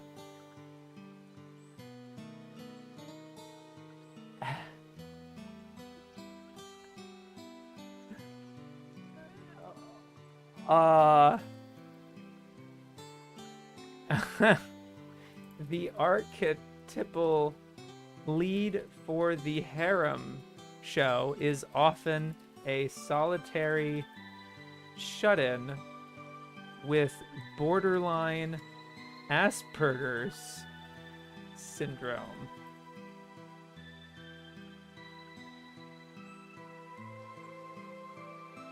That gets the whole quote, I guess. Alienated from friends and family, and so inept and passive that his only hope of romance is either a past association occluded by amnesia, or a future event about which he is told by time travelers.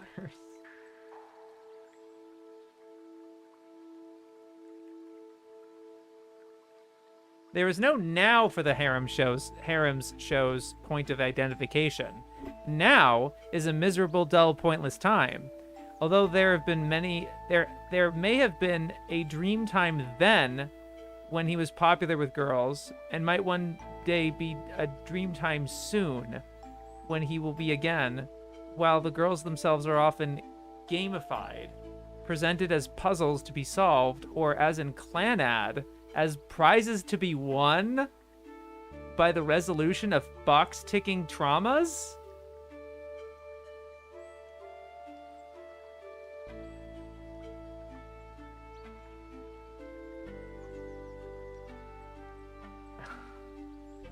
I should have figured they're going to go off the rails once they start talking about harem. Totally lose their shirts over it. Oh my god, it's not that serious. Huh. Many romantic interests also appear to be childhood friends, which is both a way of introducing labor-saving, ready-made love objects, and a form of nostalgia. Modern urban Japanese yearning for the simpler associations of their rural pasts, when people genuinely could go to the same school as their parents, and everyone in a town would know each other from childhood, a concept known as Osana Najimi. This trope is arguably best tackled in Makoto Shinkai's wonderful 5 centimeters per second, which luxuriates in it without shying away from its pathological implications for arrested development. Recent years have also seen the rise of the reverse harem show, which, as the name implies, features a single female protagonist beset by an army of adoring boys, such as that to be found in Marina the Manga Artist Goes to Camelot, and perpetuated in the male love interests of Boys Over Flowers or Paradise Kiss.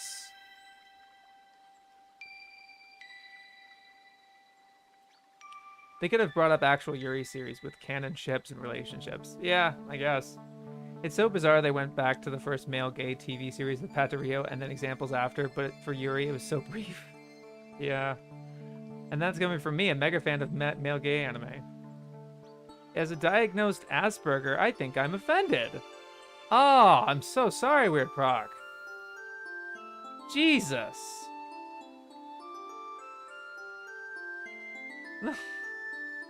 That's awful. Ah, yes, Clannad is my favorite harem anime. Like a few days ago, I saw a review that compares fictional anime tropes to real-life people on a spectrum. So strange. If I had a nickel. Yeah. So creepo.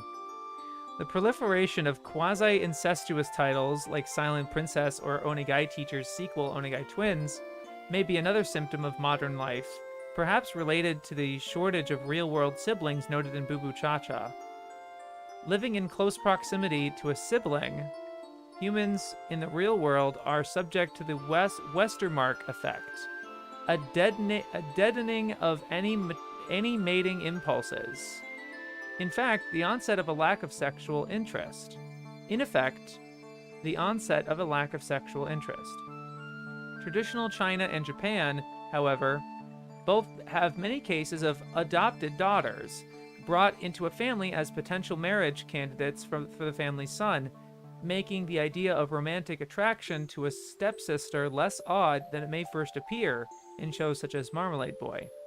However, it is worth noting that to the modern, amoral, sedentary, couch potato teenager, the logic of a love interest in one's own household may simply be that it does not involve having to walk so far.